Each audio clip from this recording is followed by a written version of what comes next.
With the Butt Kicker Gamer 2, what you see and what you hear is what you feel. Butt Kicker. The future is feeling.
Hello everybody and welcome back to the Precision Racing League for GR86 Series Racing once again. Another season winding down here in Season 3 of 2023, and despite the fact we have 8 rounds gone and Alexis Moysen having won all 8 of them, it's not quite a championship that is settled just yet. My name is Julian Leary, alongside Joey Tebben once again here this evening as JJ Clark is off calling these cars in real life instead. We've still got a tense situation, I think it's fair to say here, Joey.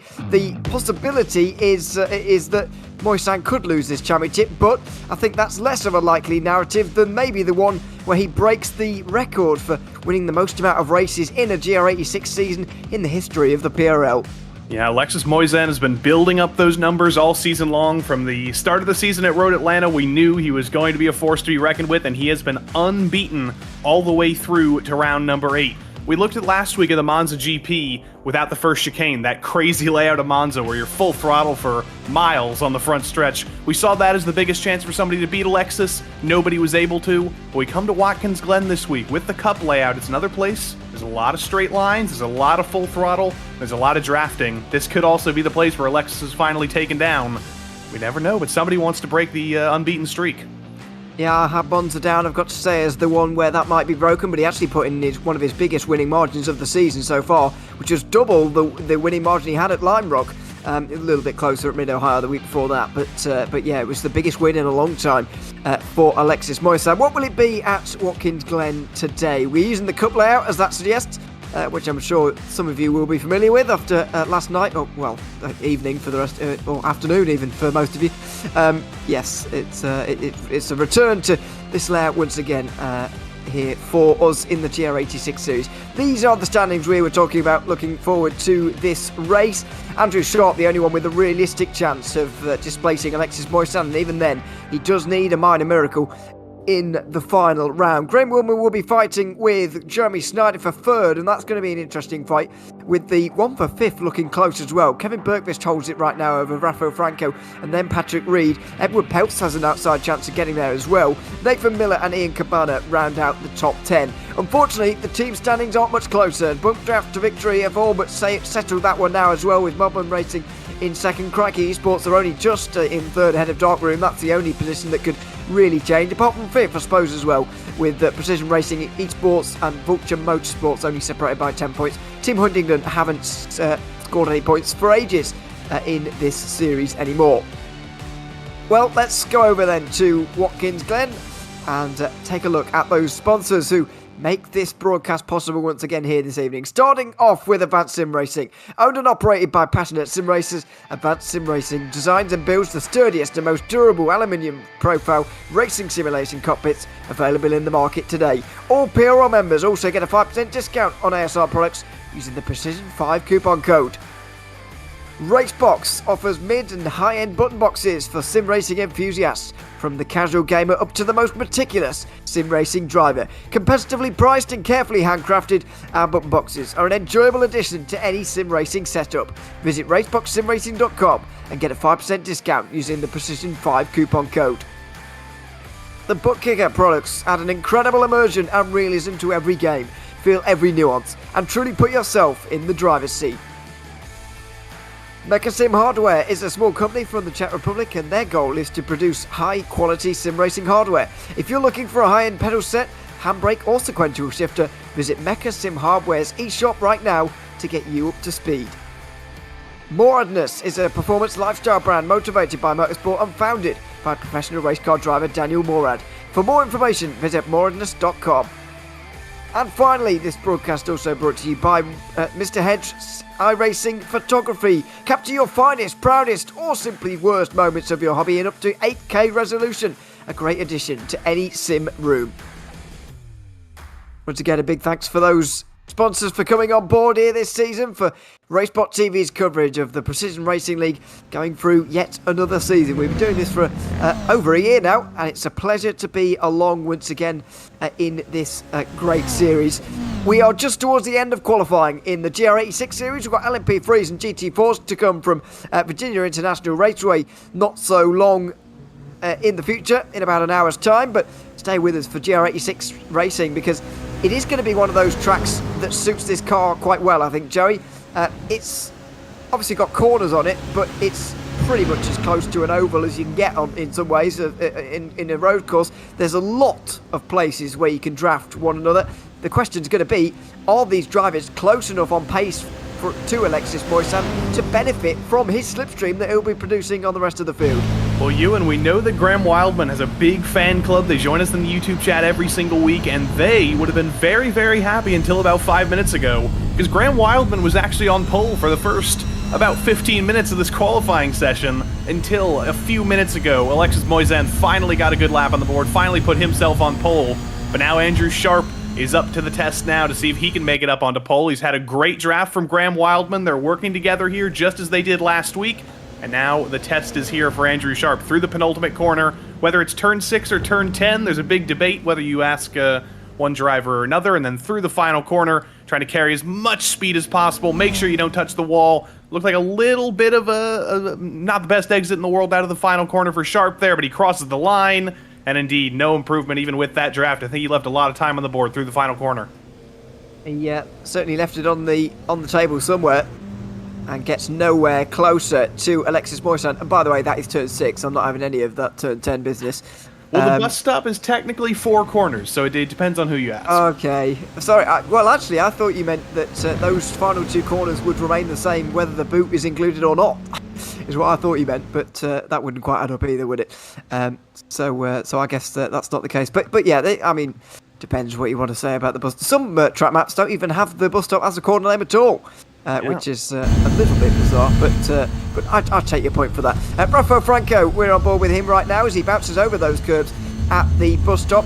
It's not quite like it is in other cars, that particular section, Joey. We were just mentioning it there. In the NASCARs yesterday, for example, and certainly in years gone past, it's a big braking zone. It's a big catastrophe sometimes over those bumps. But in these cars, you're actually really not braking for that corner very much at all. Not really. In a stock car, you're braking, you're flinging the car in, you're at the edge of control. But with this car, it is low-powered enough, it is low enough on top speed that you're going to fling it into the bus stop, get on the brakes. It's not going to be as difficult as it would be in another car. Franco there getting very held up by Andrew Sharp, I think.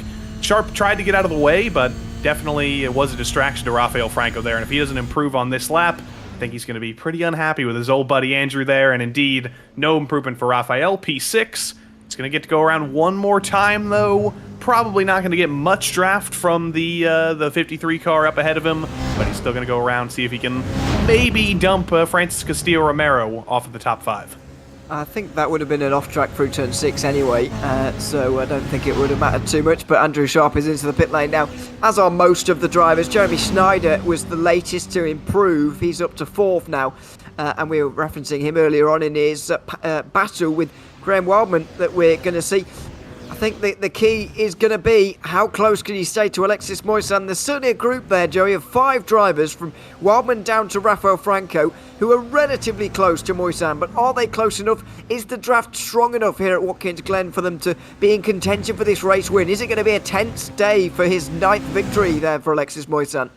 Well, they're going to be hoping that it's definitely strong enough. Wildman, the fact that he's this close, he's only 0.3 off in qualifying, does give me some hope that he'll be able to stick with them. He's going to be hoping like it's not like that Boy Genius song, not strong enough. He's hoping that it is indeed strong enough. And out of the final corner, much better through there, carrying far more speed than Andrew Sharp was able to on that previous lap. This could be decent, but he had no draft, he had no help, and understandably not going to improve there, nor is Rafael Franco. No, he is, at the dying seconds, P5. That just gets ahead of Francis Castillo-Romeo there, who's not improved for ages, actually, but drops to 6th now in the 96. He's in the pit lane at the moment, as you might imagine, not improving any longer. Checkered flag waves here at Watkins Glen. And we'll get those results up for you in a moment, to or that starting grid at least, to show you who's where, but there'll be no prizes for guessing who is on the pole once again. Alexis Moisan has only been on pole 7 times so far this season. Despite his 8 wins, today he's going to have to do it from the very front. It's Graham Wellman alongside him, with Andrew Sharp right directly behind his title rival Jeremy Snyder, alongside with Rafael Franco and Francis Castillo-Romeo rounding out row 3. 7th place is Patrick Reed ahead of Kevin Bergqvist. Then it's Matthew Servik and then Ian Cabana with Edward Peltz 2.5 seconds off the pace, down in 11th. And those are all of the drivers that we have on board here for the race. 35 minutes as it will be. There'll be a pit stop involved as well. And you'd imagine we'll be edging over 20 laps probably for this one, with the length of time that we have here. Just waiting to see whether we're going to get a full formation lap here or whether we're going to get a short one. I think it's going to be the full formation lap around here, so plenty of time for us to get ready for this race. As the Isle of New York symbol there on the banner. I'm guessing that's New York State, because we're not anywhere near New York as far as I'm aware. Although I've got no idea, because I'm English, so sorry about that. But, you're correct, Ewan. Trust your American geography. Trust it. Well, I was going to say earlier that it's in Pennsylvania. It's not. So I apologise. It is actually closer to Pennsylvania than it is to New York City. I basically had to do that drive from Watkins Glen to Stamford, Connecticut, right above New York. It's about 4.5 hours. So basically the entire length of your country. Yeah, well, I don't know about that, but it is quite long. Yeah. Yes, craziness. But yeah, I'm glad I didn't say that with any sort of confidence, that this is in Pennsylvania when it's clearly not. I know where Virginia International Raceway is, and that will be coming up a little bit later on. No prizes there, but that's the LMP3 and GT4s that will be coming up later. For now, it's the GR86 series. A series that unfortunately, Joey, won't be returning next season in the PRL, but it's such a unique type of racing. It's so unlike what we had with the GT4s and LMP3s earlier on in the season. I know we were using the full layout, but even if we weren't, it would have been such a different race compared to what we're about to see. The draft is so important here, and actually myself in official iRacing racing, I did the MX5 series here, and staying in the draft is so important, but it's so tricky because of the way that when you battle with one another, you lose so much time. There needs to be a lot of urgency from those guys at the front to stay with those like Alexis Moisan, who will be in the lead here. They need to make sure that they're not fighting amongst themselves, and they're staying in front of the draft in front of them, so that they can still challenge for the race win, because it's very easy to lose it. You're exactly right, and that's what went wrong at Monza last week. It was a place where the draft was so important. You only had to be within about a second of the car ahead to have a huge effect of the draft. It's basically the same here with the long straights, but what happened at Monza last week, there was a huge kerfluffle on lap 1, coming through the first chicane. Everybody tripped over each other behind Alexis Moisan. He came out of lap 1 with about a 5-second lead once everybody had gotten their bearings back, and that was basically the race over up front. So they need to make sure they don't recreate that list this week. Solve everything into turn 1 quickly, make sure you're getting in line, and don't let Alexis Moisan drive away, because if he does that, he's not going to make a mistake. He's got the race won. You have to stick with him. Yeah, we saw that at Lime Rock as well. I know it's not a draft track by any means, and maybe Moisan would have won anyway, but even so, they did get handed an early lead there. as well. But yeah, this is a very, very different circuit. Just wonder whether the prospect of making a bit of history is going to be on his mind today as well. Here, Joey, you are the stats man for the PRL, and Alexis Moisan, not in terms of an overall series, a cross series, but in terms of GR86 series at racing, we've never seen anyone win 9 races, or indeed in MX5 racing.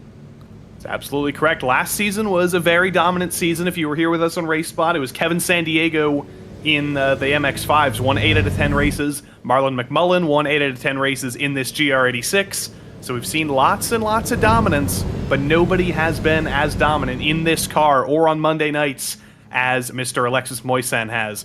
And almost nobody has been as dominant as him ever. There's only been 2 other drivers in PRL history who have gone winless. Karl Modoff in GT3 won 8 out of 8 races in one of his seasons. Sean Campbell, just a few seasons ago in GT4, won 10 out of 10 races. Moisan wants to join that very exclusive club. He's got 2 more races to do it. This could be the most difficult out of the 2, though, with all due respect to the finale that we're going to have in 1 week's time. This could be a potential banana skin. Although we said that about last week, Alexis Moisan was still able to produce the goods. Will he do it again here at Watkins Glen? Out of the final corner they come now, and 35 minutes of green flag GR86 racing is about to get underway. Andrew Sharp very attentive on that start, already looking for the inside line. Alexis Moisan, who has to go defensive. They're going to push one another down in towards turn 1. Sharp early on the brakes. It's late from Schneider, though, who goes down the inside. So does Rafael Franco, both of them making places. Andrew Sharp falls back. Graham Wildman's had a bit of a disaster, I'm afraid, already down to 6th place.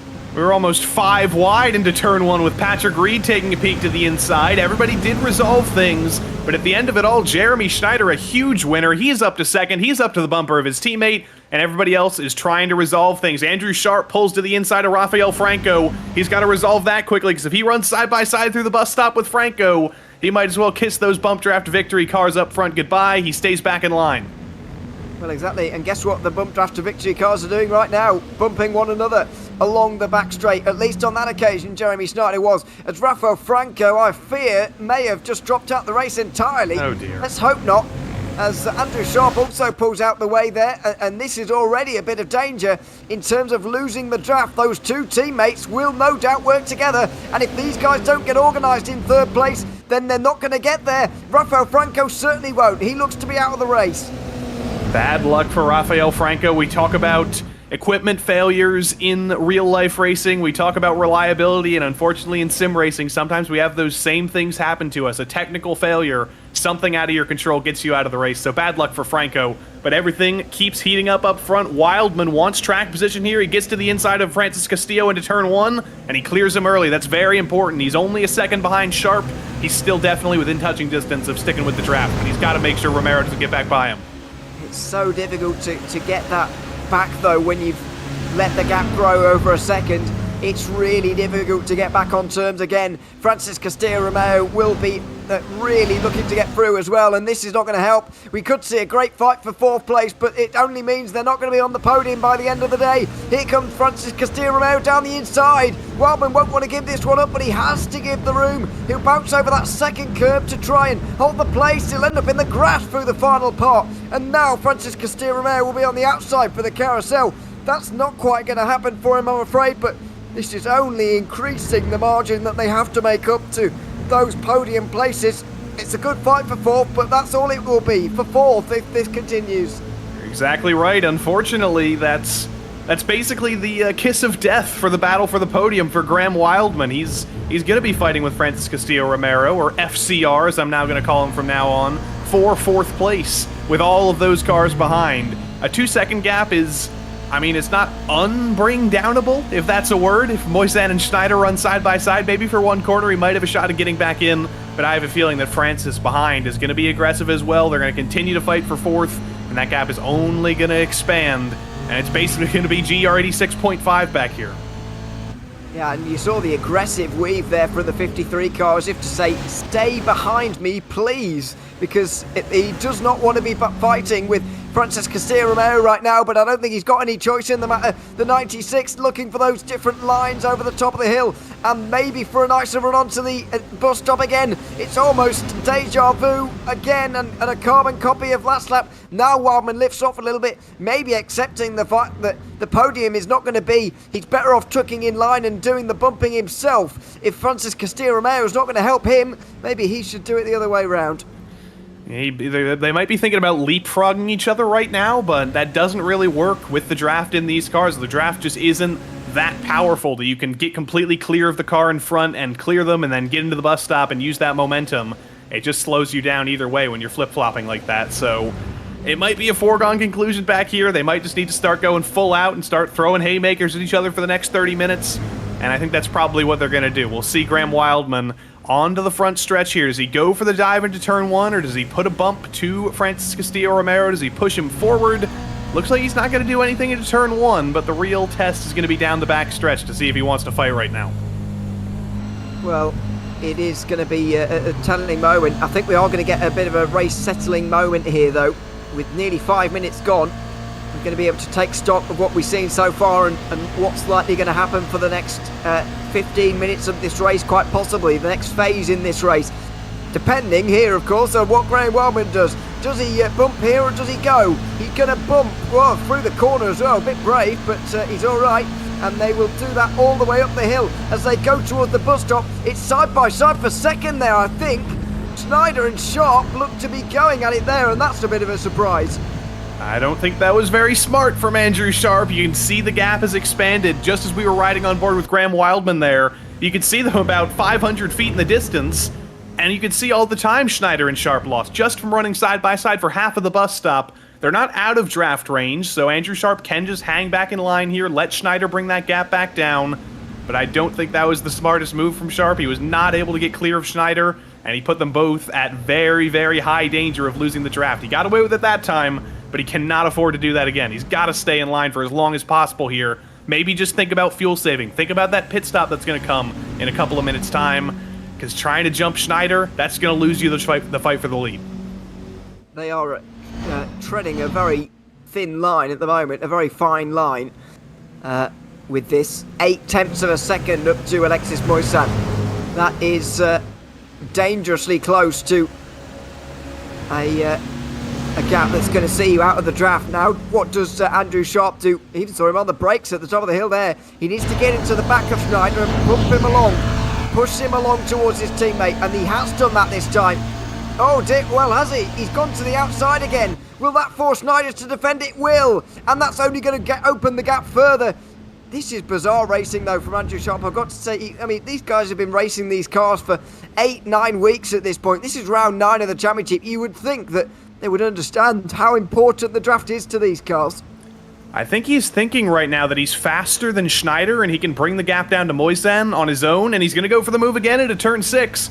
But I don't know if this is a smart move, because even if he is faster than Schneider, if a second gap expands up to Alexis Moisan, I don't know if Andrew Sharp has the pace to bring that down. He was slower than him in qualifying.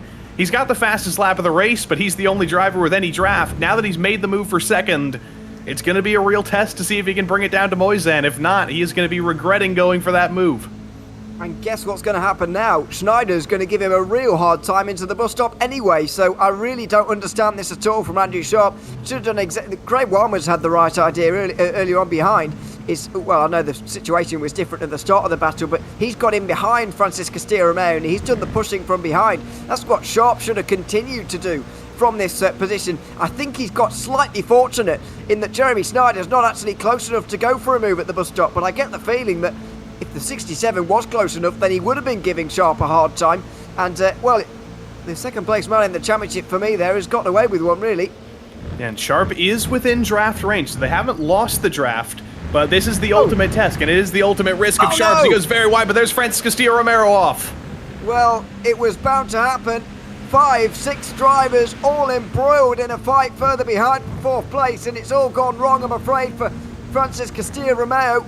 He'll be out just in front of Edward Peltz by the looks of things down in 10th, but that was always going to happen. I think those guys resigned themselves to fighting for 4th from very early on, and so they're fighting like it's the last lap on every lap. I mean, I think I might have to issue an apology to Andrew Sharp here in a couple of moments, but let's see what happened between Wildman and Francis first. End of the bus stop. Pretty much a racing incident. Both drivers approaching it a little bit differently and kind of meeting in the middle. So bad luck for Wildman, bad luck for Francis Castillo-Romero, and it looks like Kevin Berquist got into some trouble of his own as well. But in this battle up front, Andrew Sharp has done a good job of bringing down that gap. He has actually had the pace, but here's another look at what happened at the bus stop as well. Yeah, just a racing incident from the Graham Cam. Well, you say that. I've got to say, I think Wildman should have been a bit more careful there. Sorry to the YouTube chat who are about to throw rocks at me, but I think that one's on him personally, going towards the bus stop. Bergqvist also got involved in something, by the way. Oh dear. Okay. Well, that one's a little bit a bit more straight cut. I think just a bit of a slowing up there, and Bergqvist gets rear-ended, and his race will be over with that. That's quite heavy damage.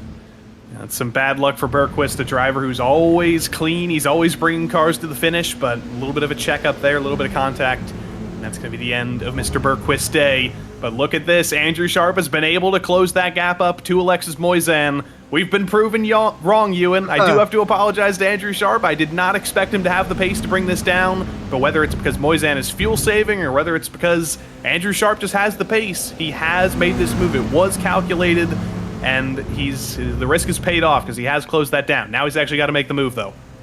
Well, I mean, people will be doubting my credibility as a commentator quite rapidly now, because in the last 2 minutes, Andrew Sharp has done very well here to not only get ahead of Jeremy Snyder, but also close back in on Alexis Moisan. You always do worry, though, about those pit stop times that Moisan has done so well with throughout the season.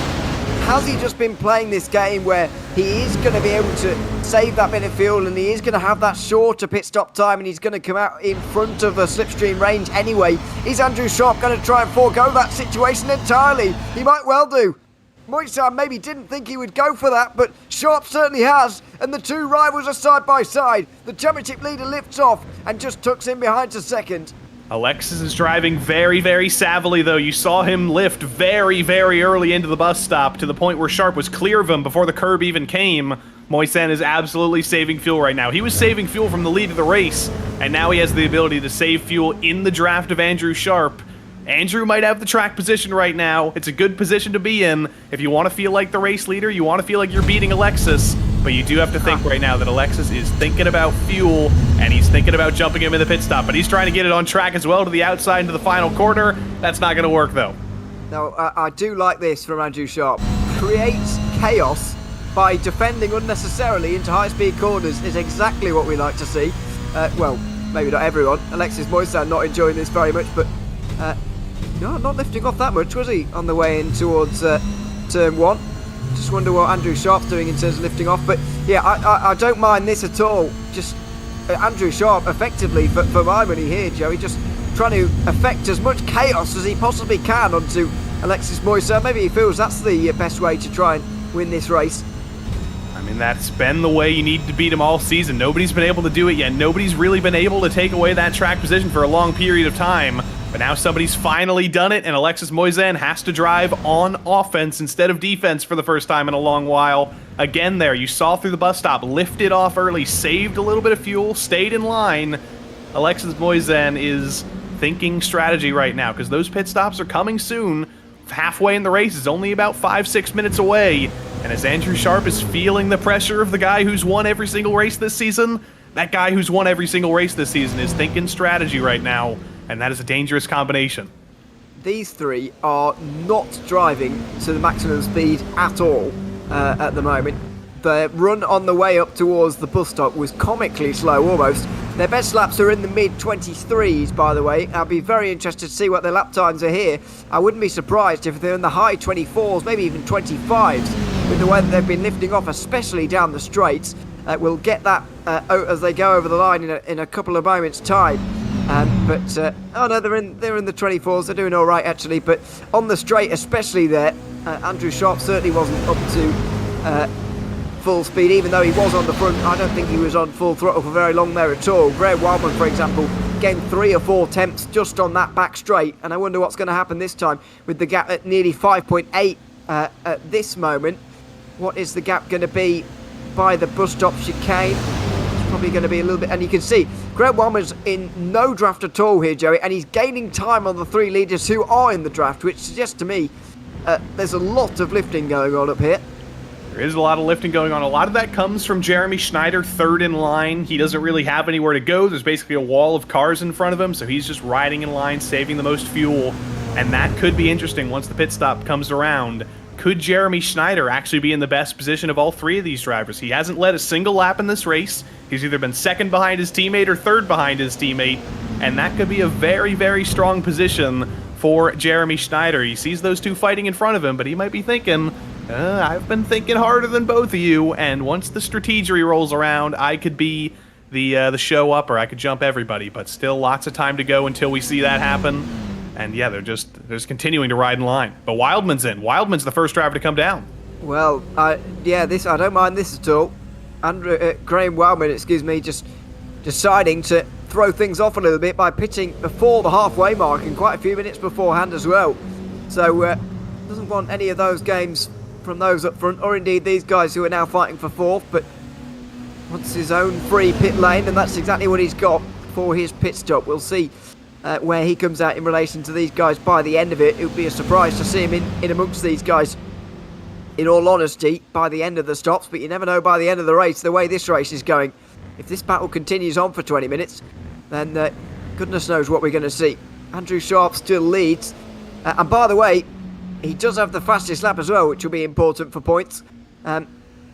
However, I guess they do have the slight problem, Joey, that if Alexis Moisan doesn't win this race, then it will actually become his drop round, because at the moment his worst result is still 55 points. Exactly, and we do have to talk about that, because if things do go bad for Andrew Sharp, if he does happen to finish 9th and Alexis Moisan gets that fastest lap point from him and wins the race, the championship could mathematically be clinched this week, but... we're not talking about that just yet, because Ian Cabana and Matthew Cherwick were side-by-side for a moment there through turn 6. They both realized, though, that it's probably not the easiest thing to do to go side-by-side through there. They're going to resolve it, and Matt is going to minimize his losses and bring it down pit lane this time. He will, and that just extends the gap between Patrick Reed and Ian Cabana as well to just a second, so that means that the only battle now on the circuit is this one. Andrew Sharp not leading by very much at all on Alexis Moisan here, who must be doing a lot of fuel saving. We saw on one of the onboards that Alexis Moisan shifted into 6th gear very early. He's not actually done that this time, and now he has. There you go. And now he's lifting off, but you wonder with how much Moisan's coasting, how much is Sharp coasting, even from the front of the field. There is always a danger, Joey, when you're leading a field around, that you are burning so much fuel when others are saving, but that might not be the case right now. I don't think Sharp is driving to full pace at all. Well, I think he might be now, because if you think about a couple laps ago, they were running 124s, they were running almost 125s at a point. Now that speed has started to come down, 123s all across the board, close to their fastest laps of the race. I think all of these guys probably know that the pit stop's going to come in 1 or 2 laps time, and they can afford to push a little. They've saved as much fuel as they possibly can, and now it's time to pick up the speed a little bit more and get back to the true pace of these cars. They're going to go around one more time. It was a bad exit out of the final corner for Sharp again, by the way, but they are definitely back at qualifying speed right now. Oh, and there's the bump. You can see it physically there. Well, there's the insides of a Toyota GR86, in case you wanted to see them, from our onboard camera. Yeah, that was good to see. I suspect that'll be exactly the same all the way up here. Now, I just want to listen in here a little bit to see Andrew Sharp's engine tone a little bit, see how much he's lifting off on the way to the bus stop.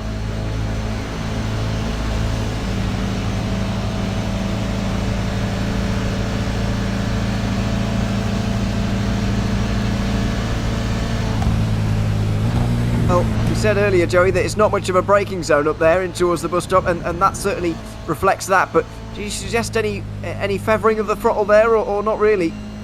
Well, it's interesting because they're basically bumping each other until that bus stop comes around. So Andrew Sharp is basically at the whim of Alexis Moisan. Moisan kind of has to lift off first, and then Sharp can lift off, so they don't make any contact coming into the corner and potentially turn each other, or especially turn the leader in that scenario. But Sharp was definitely lifting off there a little bit earlier than normal, was definitely babying it through there. There's definitely more speed in this lap, and you can see as he's going to cross the line here, this is not going to be a 123.4, which is his best lap of the race. it's going to be more of a 124 sort of thing. So he's definitely not at full pace still. He's pretty quick, but he's still holding back just a little bit because he's still got to save fuel. Every 10th matters. I bet it's probably quicker than we could manage, but it's a 24-1 from the two of them. Jeremy Snyder still in there as well, of course, and he's got a decent chance. His father's just popped into the YouTube chat, so hello to him. And he'll be cheering on. He'll be cheering on, of course. Jeremy, at the moment, in third place. We'll see how he gets on over the course of the last quarter of an hour. Still 16 minutes to go at Watkins Glen, and this race is no closer to being settled. They're pretty much the only drivers now to have not made a stop just yet, and we're really on the edge of our seats now, waiting for those crucial stops. Just waiting for these guys, waiting for Edward Peltz. I believe Edward Peltz is an upstate New York driver, by the way, so home race for him. Give him a little shout out there. But it's almost a home race as well for Moisan and Schneider, the two Canadian drivers. Not the closest to the Canadian border here in Watkins Glen. We're very much in southern New York, but it's a lot closer than a lot of places in the United States. But I believe this is the in-lap, and they're going to come in this time around most likely. Those fuel tanks are running dry. And now we got to start thinking about those pit stops, start thinking about nailing your marks on pit lane.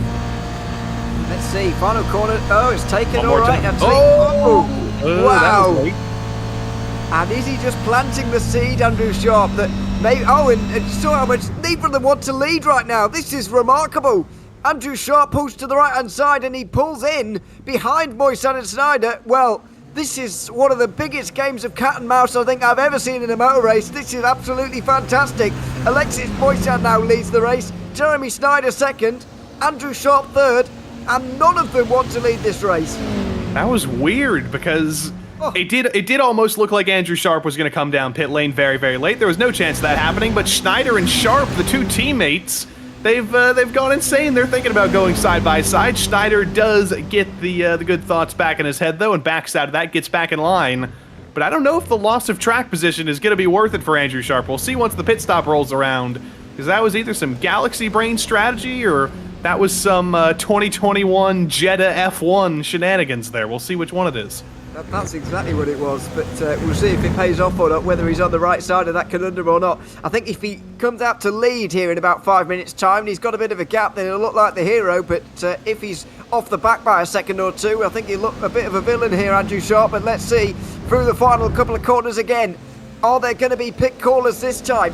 And who's it going to be? Moisan is... Oh, no, he's not. Well, they are continuing on a long time. There's been a lot of fuel saving here because they've continued on over 20 minutes here, which is relatively impressive compared to some other tracks we've seen so far. Yeah, I can't imagine they can afford many more laps, maybe one or two more. But they've been shocking us. We know Andrew Sharp is good at fuel saving. We know Moisan is good at fuel saving. We know Schneider is good at fuel saving. But they are extending this tank for every little bit it has. It feels a little bit like driving into the track at Watkins Glen. You're kind of in the middle of nowhere. There's no gas stations within about half an hour. And then eventually, once you get back on the road, you got to wait until you get on the highway to find a gas station. So it's a difficult place to be. No Wi-Fi. But Alexis Moisan, Jeremy Schneider, and Andrew Sharp are all doing a great job of it through the bus stop this time, throwing the cars through there. It's just it's a chess game, Ewan. It's a chess game is broken out in the middle of this race. It's a chess game of the highest order right now, and I'm absolutely loving it, I've got to say. Hope you are too at home. It's wonderful stuff to watch. Quite extraordinary between these three. Absolutely locked together after this long, and it's somewhat refreshing as well after Alexis Moisan's dominance at times in this season, that he is coming under real threat from Schneider and Sharp this time. Is he coming in this time, though, the championship leader? Schneider looks like he might be. Or maybe not, just backing off on the way to the final corner. But just listen to the revs in the background of Alexis Moisan here. He is not shifting very, very much or very early on at all. As we have a look at Graham Wildman, by the way, who is gaining time on these guys, it's worth noting. 35 seconds is now the gap between them and him. Surely he can't get involved here, can he? I don't think so. I don't think he's been able to gain enough, but if we think about pit lane delta, 38.2 seconds for Graham Wildman. Obviously, that doesn't really tell itself to the gap because you are rolling through pit lane, but it could be close. He could maybe be within about 2 seconds of the lead here. Could put himself in conversation if these guys start fighting at the end. But there's a big push from Jeremy Schneider down the back straight that time. These are two teammates working well together. Remember what the name of this team is, you, and bump draft to victory. They've got to be good at that. That was a bump shove, though, I would say. That wasn't well, not even a bump, was it? That was just shove from Schneider there. Was clearly not worried about it. To be fair, these cars look like they can deal with it quite well, actually. They've got quite a large surface area on the rear there, and they're pretty well nailed to the ground at the rear end. It's not like pushing in stock cars or whatever, where you really are in a bit of danger if you hit them quite that hard. But these cars are absolutely fine as Alexis Moisan runs a bit wide. Still only 11 minutes to go here, by the way. Pit stops have got to be soon, and it's now. And the two leaders are in, but Andrew Sharp isn't. Is that the fatal mistake? Is it the key to victory? It's an interesting move. He's saved a little bit of fuel. Maybe that's why he backed off and got into third, so he could save that extra 1/10 of a gallon of fuel maybe to go one extra lap. That could be a smart choice, because he could be full beans right now all on his own, while Moisan and Schneider are going to be together on track, and the draft isn't going to do much for Schneider if he's not able to pass his teammate. But the important thing is going to be remembering the pit stop time as Schneider bobbles in his box. He had to back up there. That's going to lose him about a second. And surely that puts us from 3 down to 2. Jeremy Schneider there making the biggest of all errors. Although Moisan only going now, maybe hasn't got quite the gap to put Schneider out of this just yet. Although maybe he has. Graham Wildman has certainly got closer, but he's not going to be involved here, I'm afraid. It's going to be about 4 seconds by the time this normalises. He's closed in a lot, but I don't think it's enough. This race needed to probably be about a quarter of an hour longer than it actually is for him to be involved, I'm afraid. Now all eyes will be on Andrew Sharp and what the gap is between him and those two teammates in second and third. Well, everything kind of evened out there, because you look at the pit stop times. Jeremy Schneider was in the box for 1 second less than Moisan. Unfortunately, the little bobble coming into his box meant that he lost all that time with that one mistake. But that is interesting to see, because if Andrew Sharp has been as good at fuel saving as we thought he's been, if he can beat Alexis Moisan on pit lane, he's going to jump him for the race lead. We'll see if he can here. And he was committed on the way into pit lane there. He absolutely needs to have not spared at all, of course, but he was absolutely 100% commitment on the way into pit lane, which you absolutely need to be at this circuit, by the way. It's a pretty difficult one, and that may what have done for him, in my opinion. Him slowing down for those two having to come into pit lane in front of him may be the difference here. He breaks into pit lane. That was pretty nice. At least he didn't have to back up into pit lane again.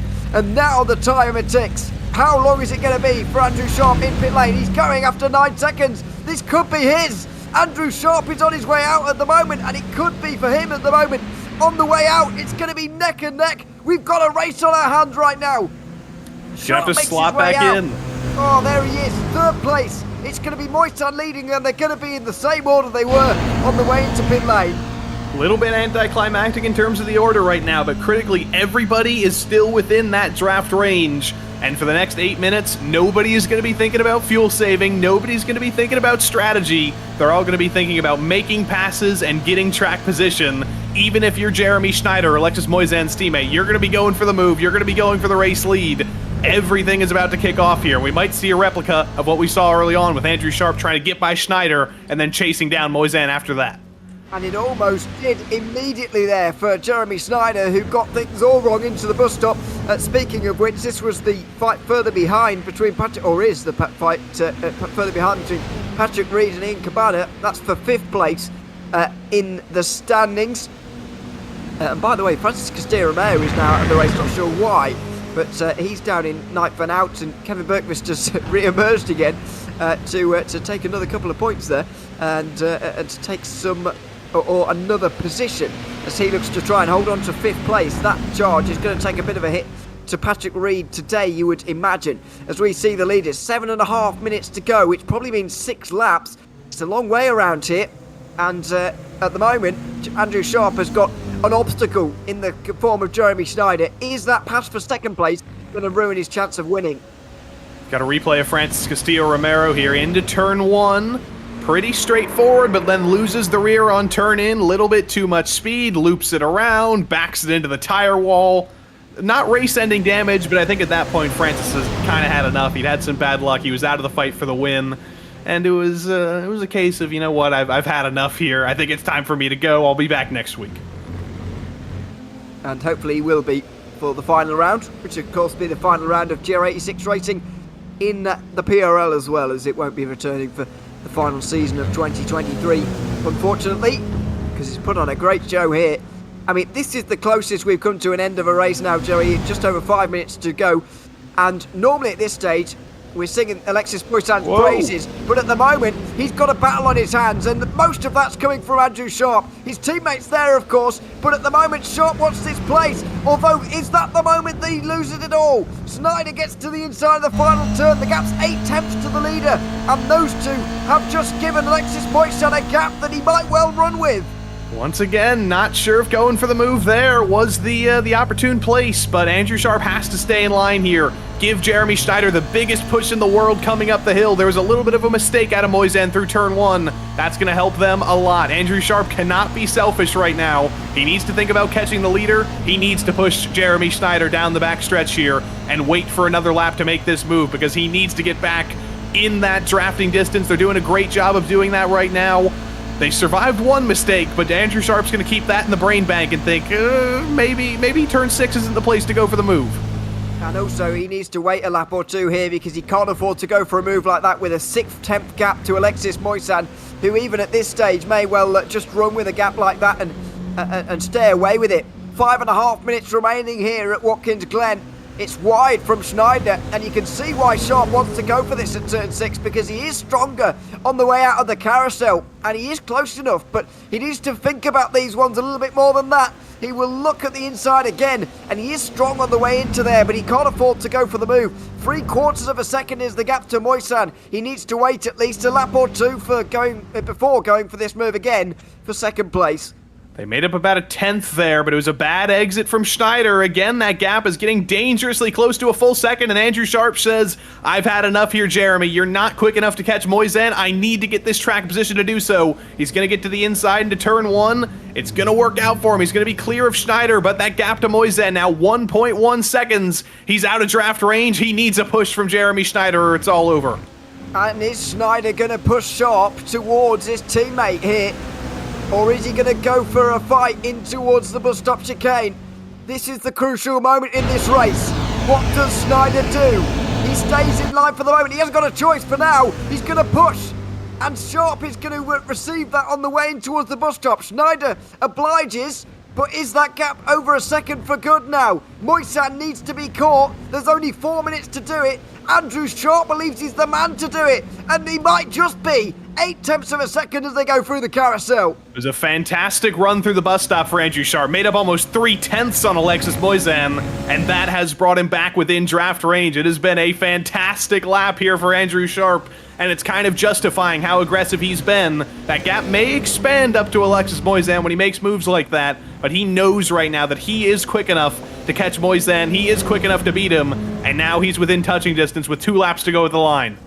And an unintended but quite beneficial side effect right now is that he's sort of getting rid of Schneider, all while he's doing it. When he's getting back into the draft of Alexis Moisan here, that Sharp is sort of getting rid of the teammate that could really be a bit of an annoyance to him in the final 3.5 minutes here.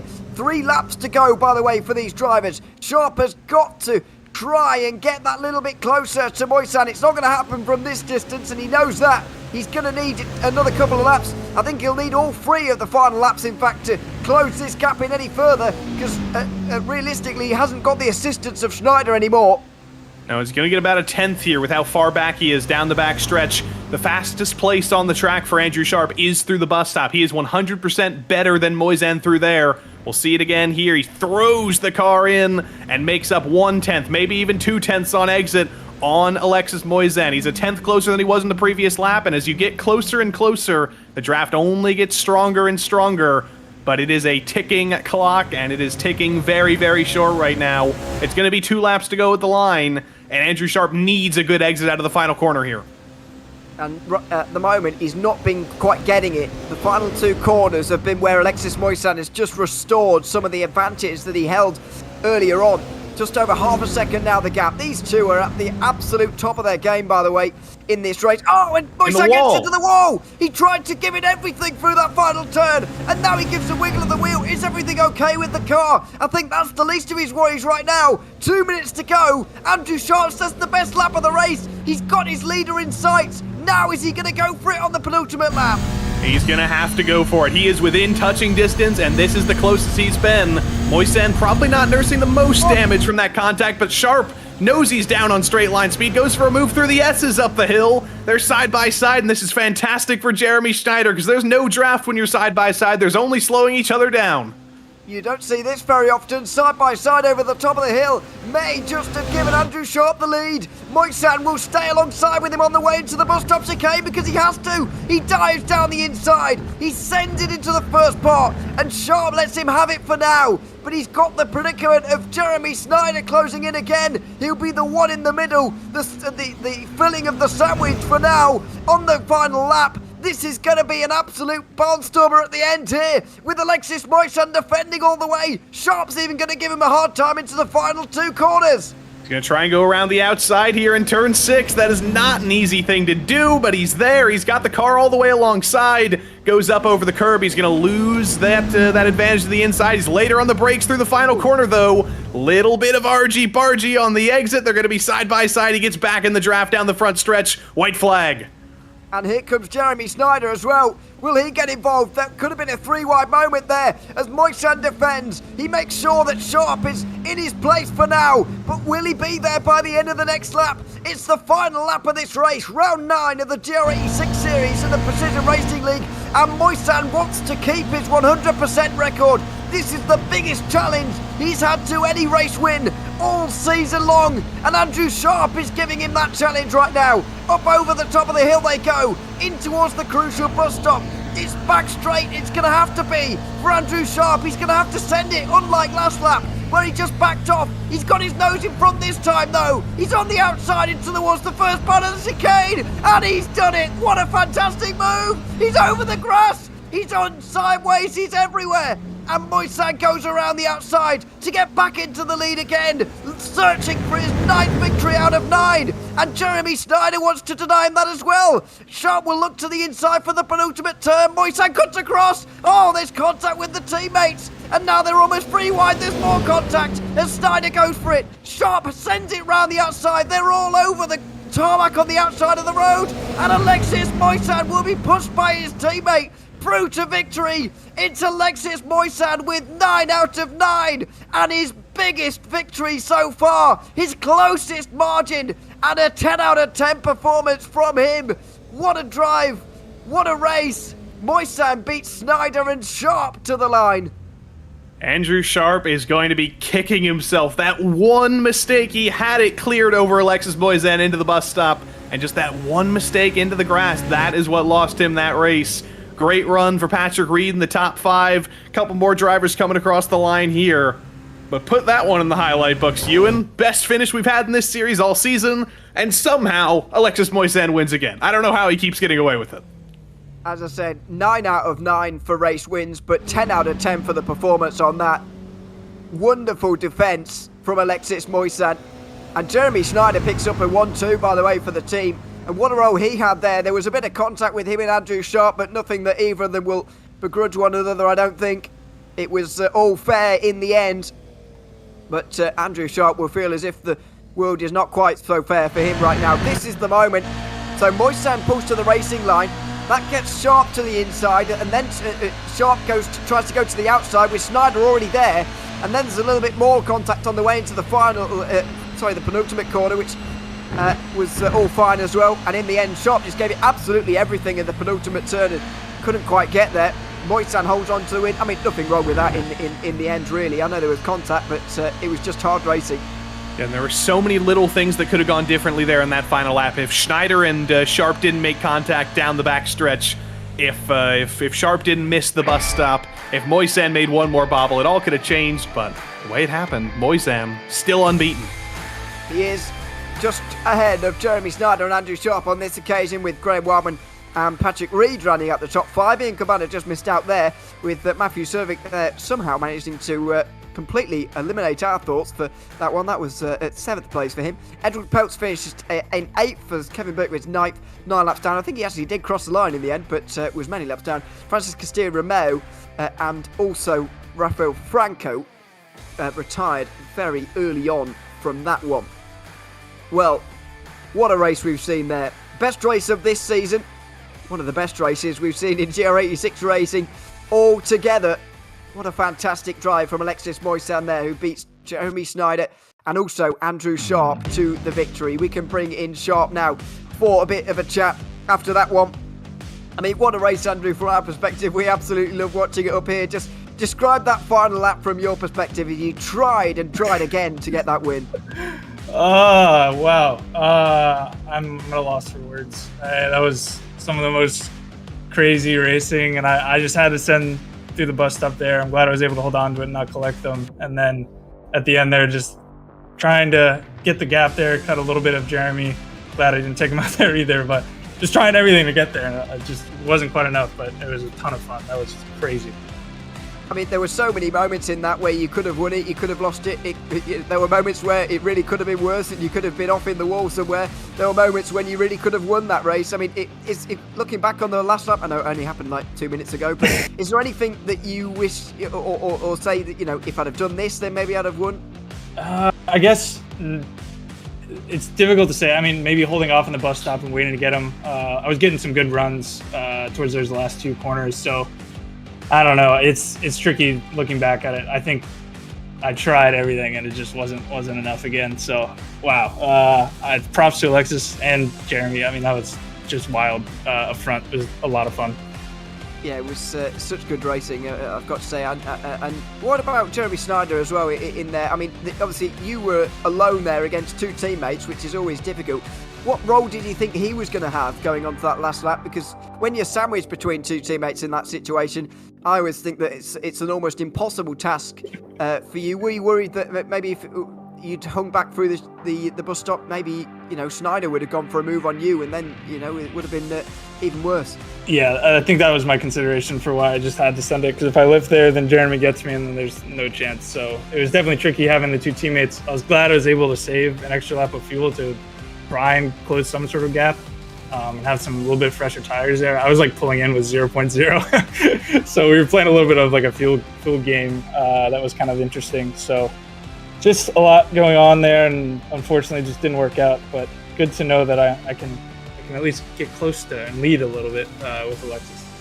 Yeah, it was wonderful to see 3 of you just in contention for that the whole way through. Absolutely. What about next week? One last week of GR86 Series racing in the PRL before it leaves us for next season. And you are mathematically involved in the championship fight as well. Obviously, you'll need Alexis Moisan not to score any points, which, based on the current form of this season, is somewhat unlikely. But what are you expecting to see in that final race? America's a very big draft track when we raced there previously, so it is kind of a luck game to some degree. So I'm not sure what my chances will be like there, but I am sad to see this car go. I started out with MX-5s like 3 seasons ago, and I was in the back of the pack there. So to see the progression where I am now, and especially I've enjoyed this 86 car a ton. Gonna be sad to see it go, but Road America will be interesting for sure. It certainly will. Andrew, thanks very much for coming to chat to us after finishing 3rd here tonight at Watkins Glen. We look forward to seeing you one last time in the GR86 Series next week. Yeah, thank you all so much. Appreciate it. Thanks very much, Andrew Sharp there. 3rd place on the day, and Alexis Moisan was waiting for us there, but he's gone. So I'm not sure we're going to be able to chat to him now. Oh, he's back again now. Hopefully we can bring him in and have a quick chat. Alexis, welcome in. Can you hear us? Are you there? Yeah, I can hear you. Nice, good to hear, and we can hear you as well, which is always good to see. Congratulations on your 9th win of the season so far. 100% record maintained, but I don't think it would be a stretch to say that this was the hardest fought of the victories all throughout this season. What were you thinking going on to that final lap? And as you look back on it now, what were your thoughts on that just crazy battle that we saw? I mean, it was an amazing battle. I didn't think I was going to win because there's just so much draft. So being the leader on the last lap is not the best thing to do. But I managed to go ahead. It was so close at the end. But yeah, I'm very happy to win this race, and job to Andrew. He did amazing job tonight. And what about earlier on in the race? You mentioned that it's not ideal to lead on the final lap, but it didn't seem to be ideal to lead at any point earlier on in the race. I mean, there were so many games going on. Just how much fuel saving were you doing in that region, and how much fuel saving do you think everyone, or do you know how much everyone else was doing there? Because at times it looked like you lot were barely touching the throttle. Yeah, well, I was doing a lot of fuel saving and also saving the tires because it's all about the last lap. So, yeah, I mean, I was always on the higher gear, just coasting basically. And yeah, it shortened that pit stop, certainly paid off. One last question from me, Alexis. Next week at the final round, how are you feeling about that? Can you do it and go 10 for 10 here in this season? I think it's going to be hard because Road America is basically going to be the same thing as tonight. There's a lot of drafts again. So yeah, I don't know. It's hard to tell. Well, if we get a fraction of the excitement that we got tonight from the race next week, then we'll be very much looking forward to it. Congratulations on coming out on top in that amazing battle, Alexis, and we look forward to seeing you one last time in the GR86 series here next week. You have a great night.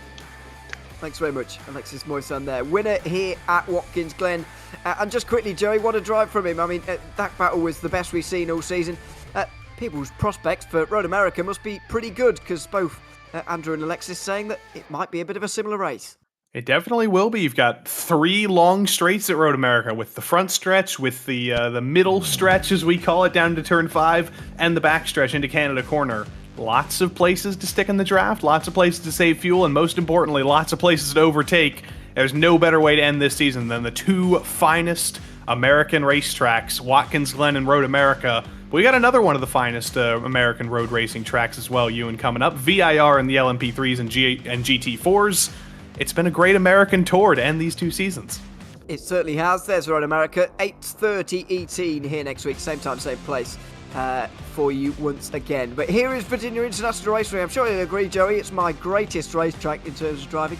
But it's very, very difficult is the main story here. LMP3s and GT4s on the track together, and that doesn't happen very often in multi-class racing. It is actually the case in next week's official IMSA racing, but that's not quite the same.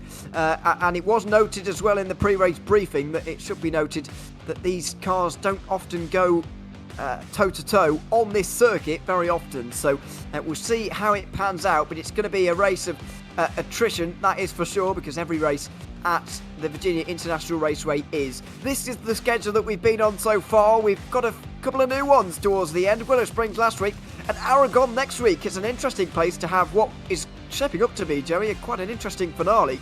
And before we came on the air, producer Dustin Ellis was questioning, why are we going to the motorcycle layout of Aragon? Well, that's because that layout differs from the normal layout of Aragon. It has a tight hairpin at the end of the longest straight, makes for better overtaking, whether you're in a motorcycle or in a car for that matter. So that's going to be a very, very exciting race at one of the newest tracks on the service. It's a grade 1 track, so you always have to think about those track limits with those big asphalt runoffs. It is going to be absolute calamity next week, as it has been all season, and as it will be again tonight at VIR. After IMSA went to Circuit of the Americas the other week in officials, by the way, I don't want to hear anything about off-tracks, but anyway, that's a different story. Aragon, yeah, new circuit to the service, and so it's going to be an interesting challenge for the likes of Justin Rame to tackle. It's a really fascinating GT4 championship fight, by the way. Justin Rame losing quite a few points at Willow Springs last week to set this title race up now. Only 7 points between himself and Conor Wagner, with Austin Wilkins just lurking there, almost peering over the shoulders of the 2 in front of him. But unfortunately, they look too big to topple in terms of those top 2 places. Nathan Deering and William Brennan round up the rest of the top 5, with Miguel Ruiz recovering from a disqualification 2 weeks ago to still be 6th. Doug Evans is just alongside Jeff Evans. Don't know if they're related, but they are on the same team. They are, Travis father Chapman. and son. Oh, there we are, nice. 7th and 8th, they're very similar on pace as well by the looks of things. Travis Chapman and Douglas Curry round out the rest of the top 10. their team standings are currently being headed by Delta Sport. Unfortunately, none of the team standings really on Monday nights are much to shout about, but we'll go through them anyway, even though they're mostly settled at this point. Waterback Racing are in second ahead of Hyperion Racing GT4 with KJ Simsport and J Racing rounding up the top 5. Then they really do get down to some quite low points for Pluma Curry. E-Motorsport, for example, Moradis M Squad Black. Ford Momentum Racing are only down in 8th with Hyperion Racing in 9th and Aerokinetics, in that 10th place. Wayne Castile is the championship leader of the LMP3s. Alec Bergstrom just 25 points behind him, and Adam Brockway still mathematically in contention as well, but needs a good day today to stay in realistic contention. Bradley Holly is in 4th place, and just take Haskell. Then there's Joshua Chinsky in that 6th place ahead of Joey Haynes, who has been as high as 2nd in races this season. Mario Barrios is in 8th ahead of Mark Kalin, and then there's Darren Roy, who also got disqualified from a race earlier on in the season.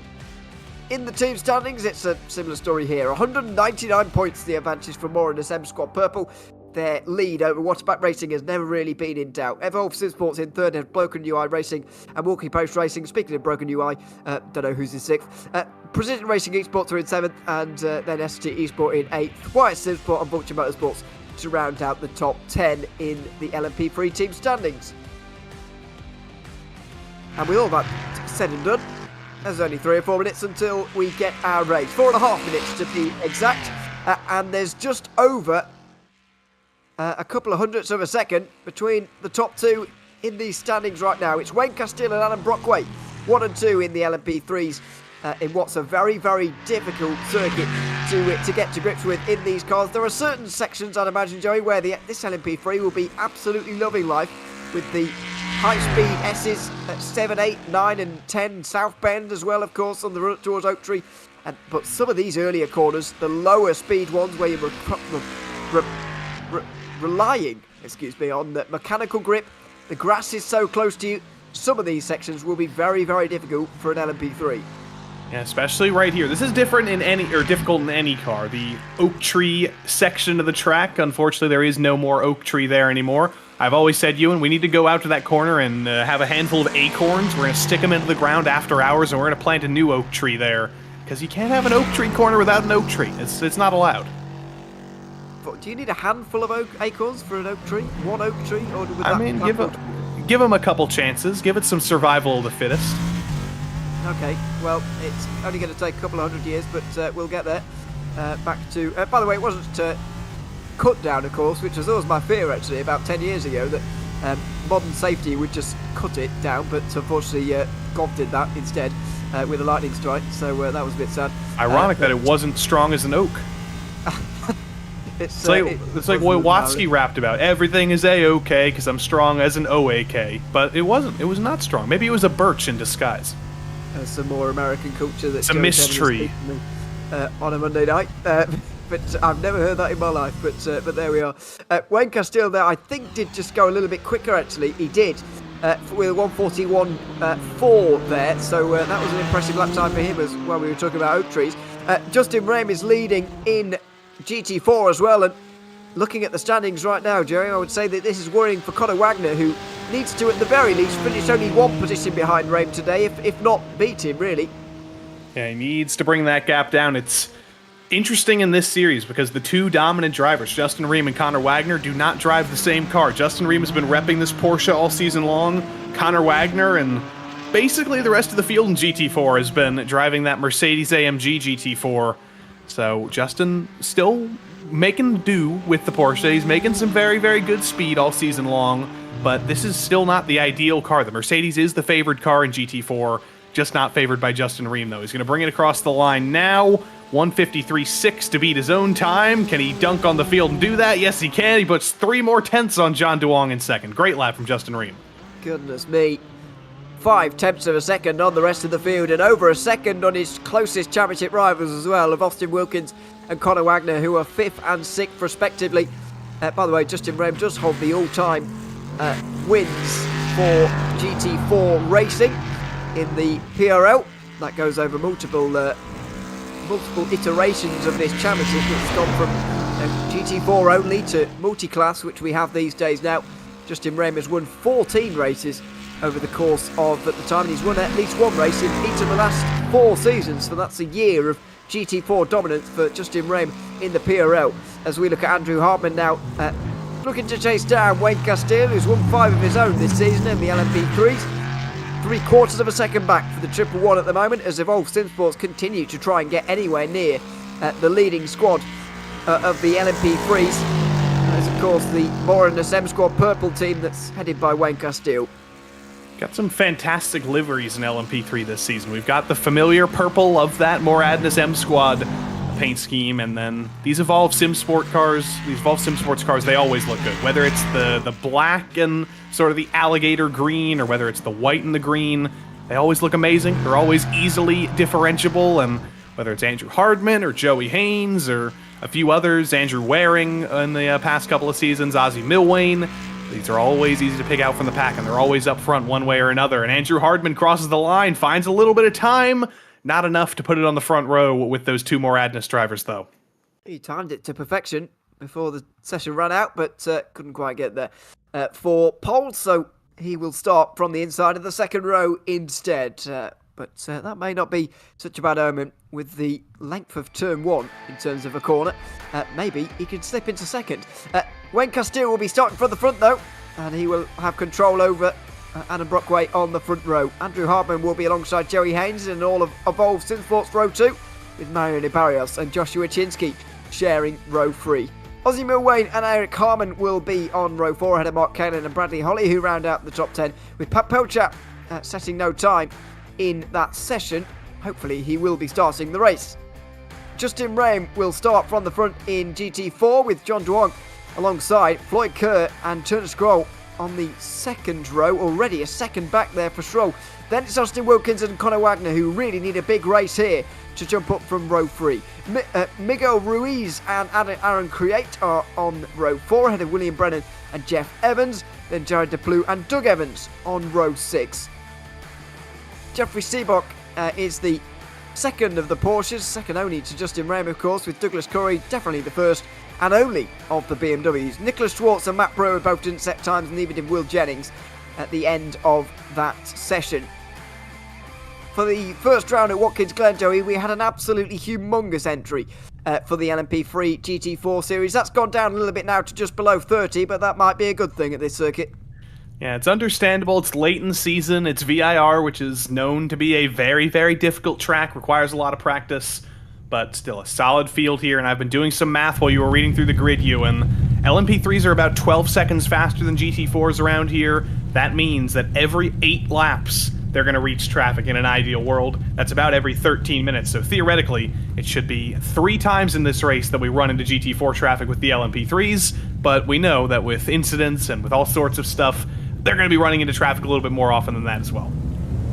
Yeah, and certainly the rear end of the LMP3s won't quite be as quick as that either, so it's all got to be put into the equation.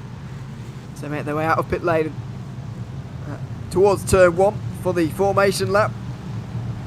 By the way, in terms of securing titles here, it's very difficult really with the way that the drop rounds work, because you can't take it on the final round, which is a rule I'm a huge fan of in the PRL, by the way. I think it's a great thing to have a drop round, but also not include it for the final round, because it makes maths a bit easier, and also it feels a bit wrong to have one on the final race. It does mean that Alec Bergstrom actually can't be put out of mathematical contention today, even if he doesn't finish at all, and Wayne Castile wins the race, taking the fastest lap and the pole position, which he's just secured along with him.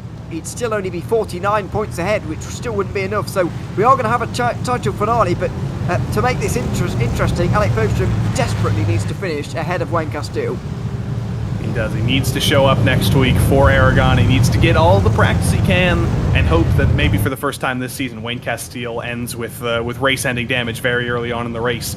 Because on the roadside in the PRL, you need to finish a certain percentage of the race to actually get points. If you crash out early and you don't complete the race, there is a chance that you get 0 points on the docket for that race. It's unlike the ovals, where in the PRL NASCAR series, you get points for every single position down to the back. In this series, you do have to finish, and that always adds a little bit of tension to those championship finales. And Wayne Castile's basically been picture perfect. The championship is basically, it's basically being mailed to him right now. He's got one hand on the trophy, but you never know. Especially, you never know around VIR. If he has a horrific day today, he loses his drop round, and he could be even closer within touching distance of Alec Bergstrom. Exactly, where the two of them actually have very similar drop rounds. If they both go off, then it will be in almost exactly the same situation we were on the way into today. A quick one on GT4 as well, by the way. Conor Wagner is in a very similar situation actually to Bergstrom in LMP3 because his drop round would see him fall a maximum of 28 points behind Justin Rain with a bad day today. That's still comfortable for the pole sitter here at VIR, but by no means a championship win. Wagner's got a lot of work to do though. From in traffic there, you mentioned a lot can happen around this circuit, but he is starting from 6th place.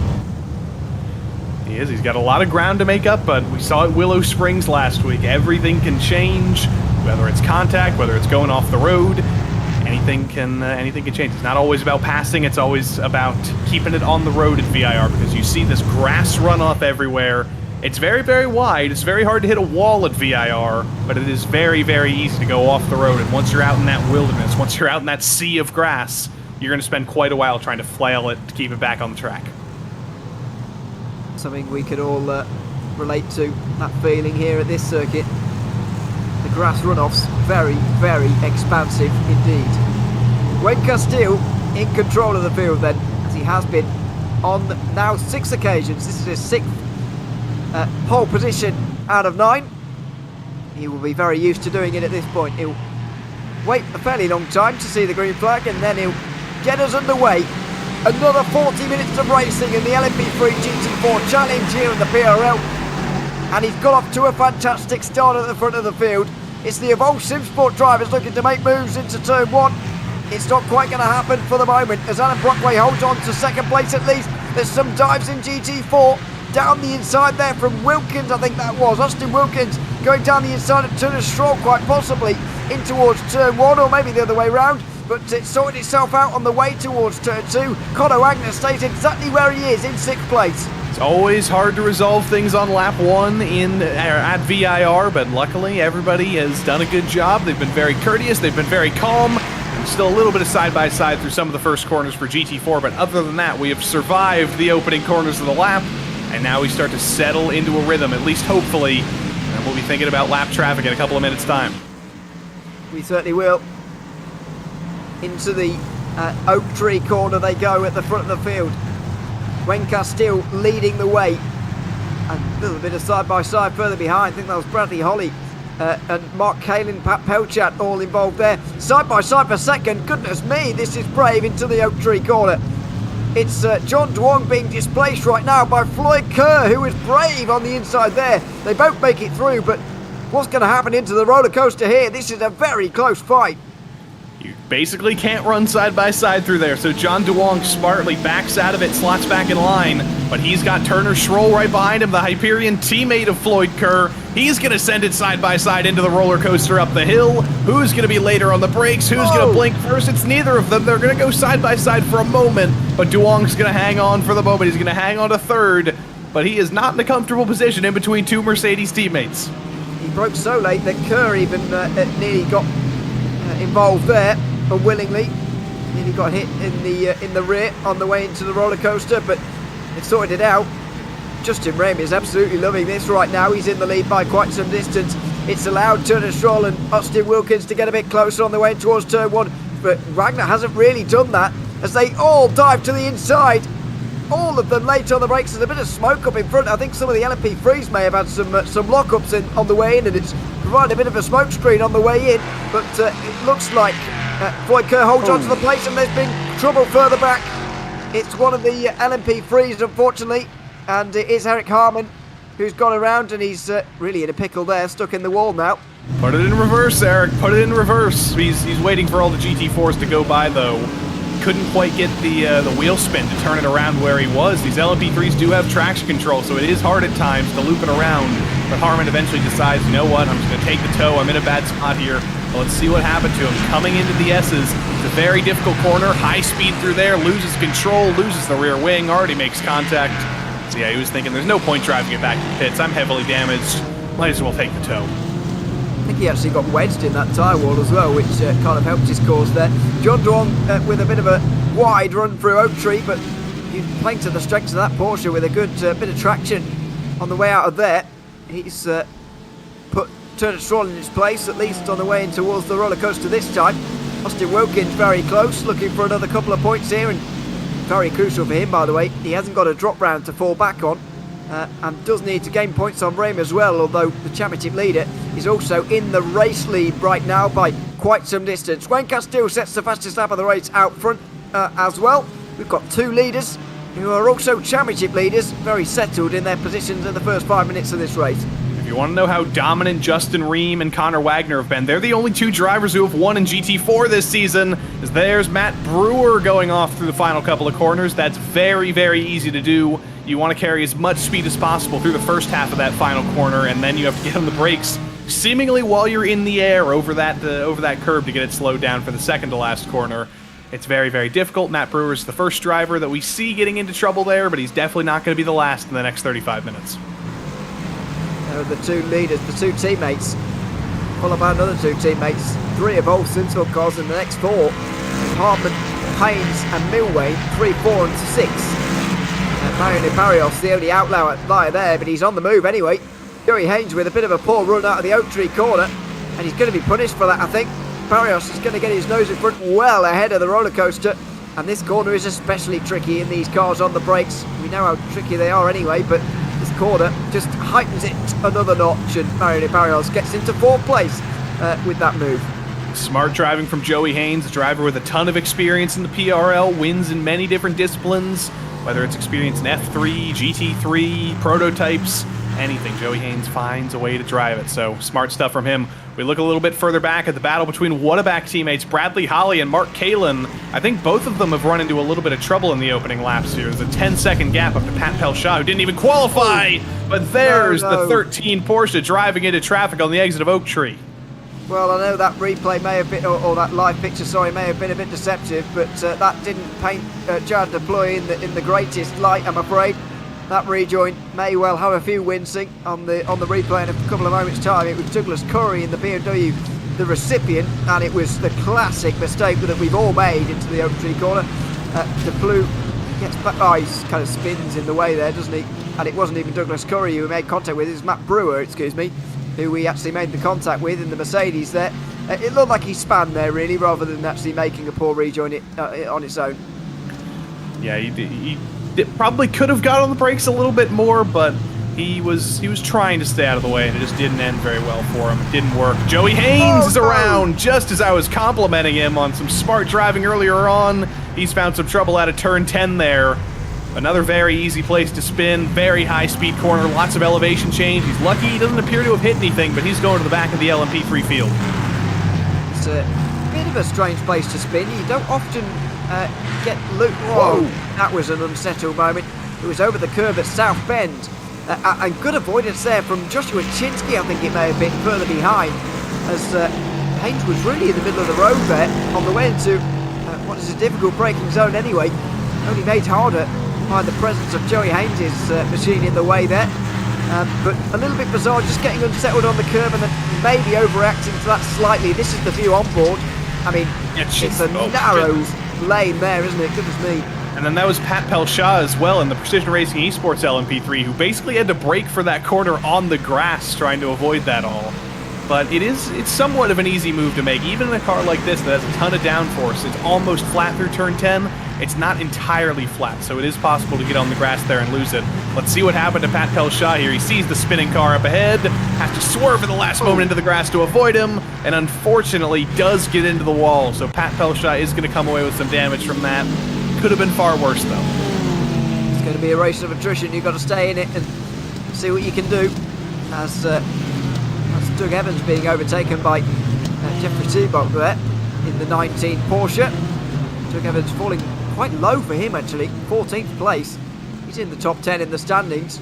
Should be near to I remembered earlier which one was father and son. I've forgotten immediately. That will be something to note later. Side by side between the S's here isn't often very smart, and Matt Brewer and Douglas Curry proving exactly why there, I think. Matt Brewer ends up the one on the grass. He's going to be on the road again in a second. Watch out, Jared Deploy, and he just about did. Brewer spins around again in almost, not excitement, but fear most likely. And that was all a bit messy through the S's. That was going to be very, very scary. I think Jared may have thought, oh, I'm about to get deployed to pit lane. I'm about to get destroyed here, but very smart to get on the brakes a little bit. He saw the car flailing through the grass, and that was far better than it could have been there. But it's been about 8.5 minutes, and you know what that means. We're about to start getting into GT4 traffic. If you're Wayne Castile, you saw a few of them up the road. It's only a few more moments, and we're going to start to run into those first couple of GT4 cars. I think he's going to deal with this with patience more than anything. He knows that his teammate's right behind, and that's his closest challenge. Bergstrom not here. It's Wayne Castile dream at the moment. Mario de Barrios is writing his own script right now. The Evolve Synthport drivers were really, and still are, really going for that final podium place, but Barrios on his own is dismantling their dream before their very eyes now. He's into third place. He's passed Andrew Harmon into turn number 1, and he's going to try and hold it through this next phase of traffic that we're surely about to embark on. Yeah, this has unfortunately ended up being a part-time season for Mariano Barrios. Started the first 6 races and then unfortunately missed the last 2, so it's going to be just a race of trying to get every point you can get to the end here. Mariano, if you remember from a couple of seasons ago, was the GR86 champion in the PRL in the first or in the second season we ran of that series. So lots of experience in the PRL, lots of race-winning experience in another vehicle, and to get a podium here would be a great result for him, which I don't believe he's done all season. He may have been on the podium in round 3. I'm checking that stat as we speak. Yes, he was. He was second in Canadian Tire Motorsports Park at Motorsport earlier on in the season, but he wants to come back to the podium. And he was on the podium at the opener as well at Watkins Glen, but on the bottom step though, in third place. But it's been a long time since podium for Mario de Barrios, and goodness me, that's a big spin for Mark Cayley. And he's, well, no, I was going to say he's avoided the wall. He didn't quite, but got pretty close to. That's the advantage you do get around VAR, I suppose, is that you can make mistakes, and sometimes you get away with it without too much damage. And I think Cayley just about has there. He's a lucky dog. Unfortunately, Ewan, back on Wednesday night in the PRL NASCAR Xfinity Series, I was ahead of Mark Kalin at Watkins Glen, and I got a speeding penalty, so he beat me, so I'm not allowed to insult him this week. Wow. That Xfinity Series again, I suppose? Yep, or not a speeding penalty, it was an unsafe pit exit penalty, which at Watkins Glen, it's easy to do, but yeah, bad luck. That is pretty... bad driving, actually. Well, yeah, I was going to say, it's a bit of a mix for the both. But yes, well, I'm not going to say anything too major because I am aware that I will be driving tomorrow night, and I'll be under high scrutiny if I say anything a bit rude. So I'll just be careful for the moment as this leading gap in GT4 just continues to extend to 4.5 seconds. Justin Rame with a triangle hold on this race now. Floyd Kerr contributing to that somewhat in his defence of second place. Here is the traffic. Wayne Castile and Adam Brockway, they've run to the first few cars. Doug Evans, Will Jennings. It's gone better for Castile, though. He was able to clear Will Jennings in that Milwaukee car before the roller coaster. Brockway had to check up hugely, and then coming down into Hogpen here, he's still checking up. That lost him almost a full second to his teammate. And now Mariano Barrios sees everybody in the distance, about 5 seconds away now. And he's got to do exactly the same thing, likely through the first sector, which is going to get even more difficult than what Castile and Brockway had to do down the back stretch. It's going to be in towards turn 1 as well. This is going to be really awkward, painful as well for Mario de Barrios here. That's Douglas Curry in the only BMW just up in front. There's going to be a big dive here, and this is where the nerves start to show. 5 in a row of the GT4s who were almost falling by the wayside to get out the way here on occasion. Certainly that Porsche was. And there's lockups, there's moves around the outside from Ozzy Milwain. That's very brave on the way through turn 3, but he's made it work, and now he's diving again at turn 4. This is where the brave stuff starts to happen. This is where the stupid stuff starts to happen sometimes as well. And Eric Harmon, I'm afraid, made a bit of a misguided move on the way in towards turn 5. Now Joshua Chinsky goes through along with Ozzy Milwain. Andrew Hardman, little bit of contact with the GT4 lap traffic. Ozzy Milwane goes for a very, very aggressive move on his teammate, but he had to do that. You got to go for the move when they come to you, and he did exactly that, but Will Jennings and Josh Chinsky come together up over turn 10. Chinsky gets clipped just a little bit from Jennings, and he gets pummeled by Jared Deploy. Absolutely smashed by the Porsche. Somewhat miraculously, it looks like the LMP3 might be okay. Well, I've spoken too soon Not there. quite. No, the suspension is ruined. I couldn't be further from the truth there. Unfortunately, a really big hit for the both of them, and they may well both be in the pit lane for a very long time. But this is what happens at VIR. I mean, this is the view that Jared Deploy got. You're going over a hill, there's smoke anyway, and you just don't have the time to avoid that. I mean, I think if he got in the brakes as he saw a huge cloud of smoke, he may have had time to avoid that, but bad luck for Jared Deploy there. It was a tough decision to make, and he was coming over the top of a blind corner. I think the LMP3 wasn't quite holding its brakes, so give him some benefit of the doubt. Say there's some more he could do, but let's see what the incident happened here. Into turn 10, Josh Chinsky trying to go around the outside of Jennings, but that's so hard to do in turn 10. There's so little room there, and just that little bit of a clip turns him around. It's VIR. It's hard enough to go side by side in the same class of car. It's even harder when you're about 12 seconds faster. Yeah, the GT4s just can't hold any closer to the inside there than Will Jennings already was, so can't put any blame on the Mercedes, even though from some angles it looks like it's just driven straight into the side of the LMP3. It's not the fault of Jennings at all, in my opinion. But yeah, I mean, if Jared Deploy slams on the brakes every time he sees a cloud of smoke in front of him, then I think he's going to be not driving very quickly most of the time, so I can't blame him at all for getting caught up in that. This is going to be a bit of a slalom exercise for Wayne Castile, but he's been a bit fortunate again there with the positioning of those lap cars. The fact that he's been able to negotiate them on the straight plays massively into his hands, and the fact that Adam Brockway is going to have to deal with all of them in the final sector is not playing into his. It's absolutely perfect for Wayne Castile. He's had a couple of off weeks. He wasn't the fastest of his teammates at Road America. Brockway was the fastest, but had a mistake of his own, opened the door for Castile to win, and then Brockway did finally get his first win of the season at Willow Springs last week. He's got to do some very difficult driving here around the outside of Wagner out of the final corner, and then he gets a little bit of respite here on the front stretch. Should be fairly straightforward to get by everybody. Past Duong, past Floyd Kerr into turn 1. Can he get to the inside? Yes, he can, just in time. Whoa. Not quite clear, but he'll get him through the corner.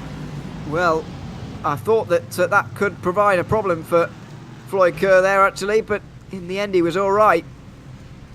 John Duong didn't decide to push the issue there as Pat Pochap makes his way down pit lane already. I mean, we're not far off halfway, I suppose, so it makes sense to come in, and he may have a little bit of a hint of damage after brushing the wall down towards Oak Tree, avoiding the spinning Joshua Chinsky, I think it was, who was in the middle of the road. Out onto the S's again for the second place battle in GT4. These guys are going to need a problem for Justin Rem to start fighting for the win here, but I think they seem perfectly content with what they have right now and fighting amongst themselves for it. There's another dive down the inside from one of the LMP3s. That's further back. I think that's well, I don't actually know who that is. Further back, I think Barrios. Is it Barrios? Oh yeah, I suppose they've still got to come through yet, haven't they? Barrios and then Ozzy Milwane, who's really caught up, which is what confused me there. Milwane is closed in massively there, and just shows traffic gives and takes very, very regularly, and unfortunately it's taken from Mariano Barrios there. He's got a bit of defending to do now. Can he clear Floyd Kerr into the braking zone? Just barely. He can, but Ozzy Milwane can. He's understeering, keeps it from going off the road. Very well held there, but that's going to lose Ozzy Milwane even more ground to Mariano Barrios. A very scary moment there. Oh. Over the curb goes John Duong there, all over the place in the Porsche Cayman. That's going to give Turner Stroll the chance to go through, and maybe Austin Wilkins as well. Squeezing through on the inside there goes Andrew Hardman, who's maybe dealing with a little bit of damage after the contact earlier on, but maybe just also recovering from it psychologically slightly. He goes down the inside on Floyd Kerr and makes a very nice move in the end, as there are further pit stops further behind. Somehow these five are still in the same positions they were 10 minutes ago.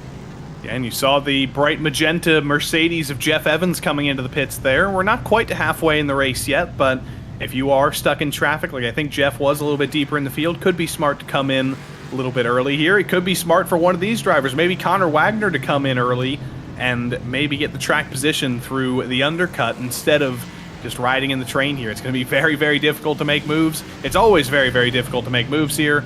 But, that's he might have to do some strategy. But Bradley Holly throws it off the road at Hogpen. And I think Mariano Barrios has done the same thing further up the road. I think it was Oak Tree. Oh, no, it's not. It's before. It's at the S's. Well, how has he managed that? Surely that wasn't on his own. Did he get some help from a GT4? He's rejoining at a frightening angle here. Please don't be anyone coming. Oh, dear me. The speed there is quite phenomenal. And unfortunately, I think Barrios has got damage. Replay will be on its way, but what a disappointment for... Oh, dear. What was going on here? Mariano Barrios with a catastrophic misjudgment of the situation in front of him.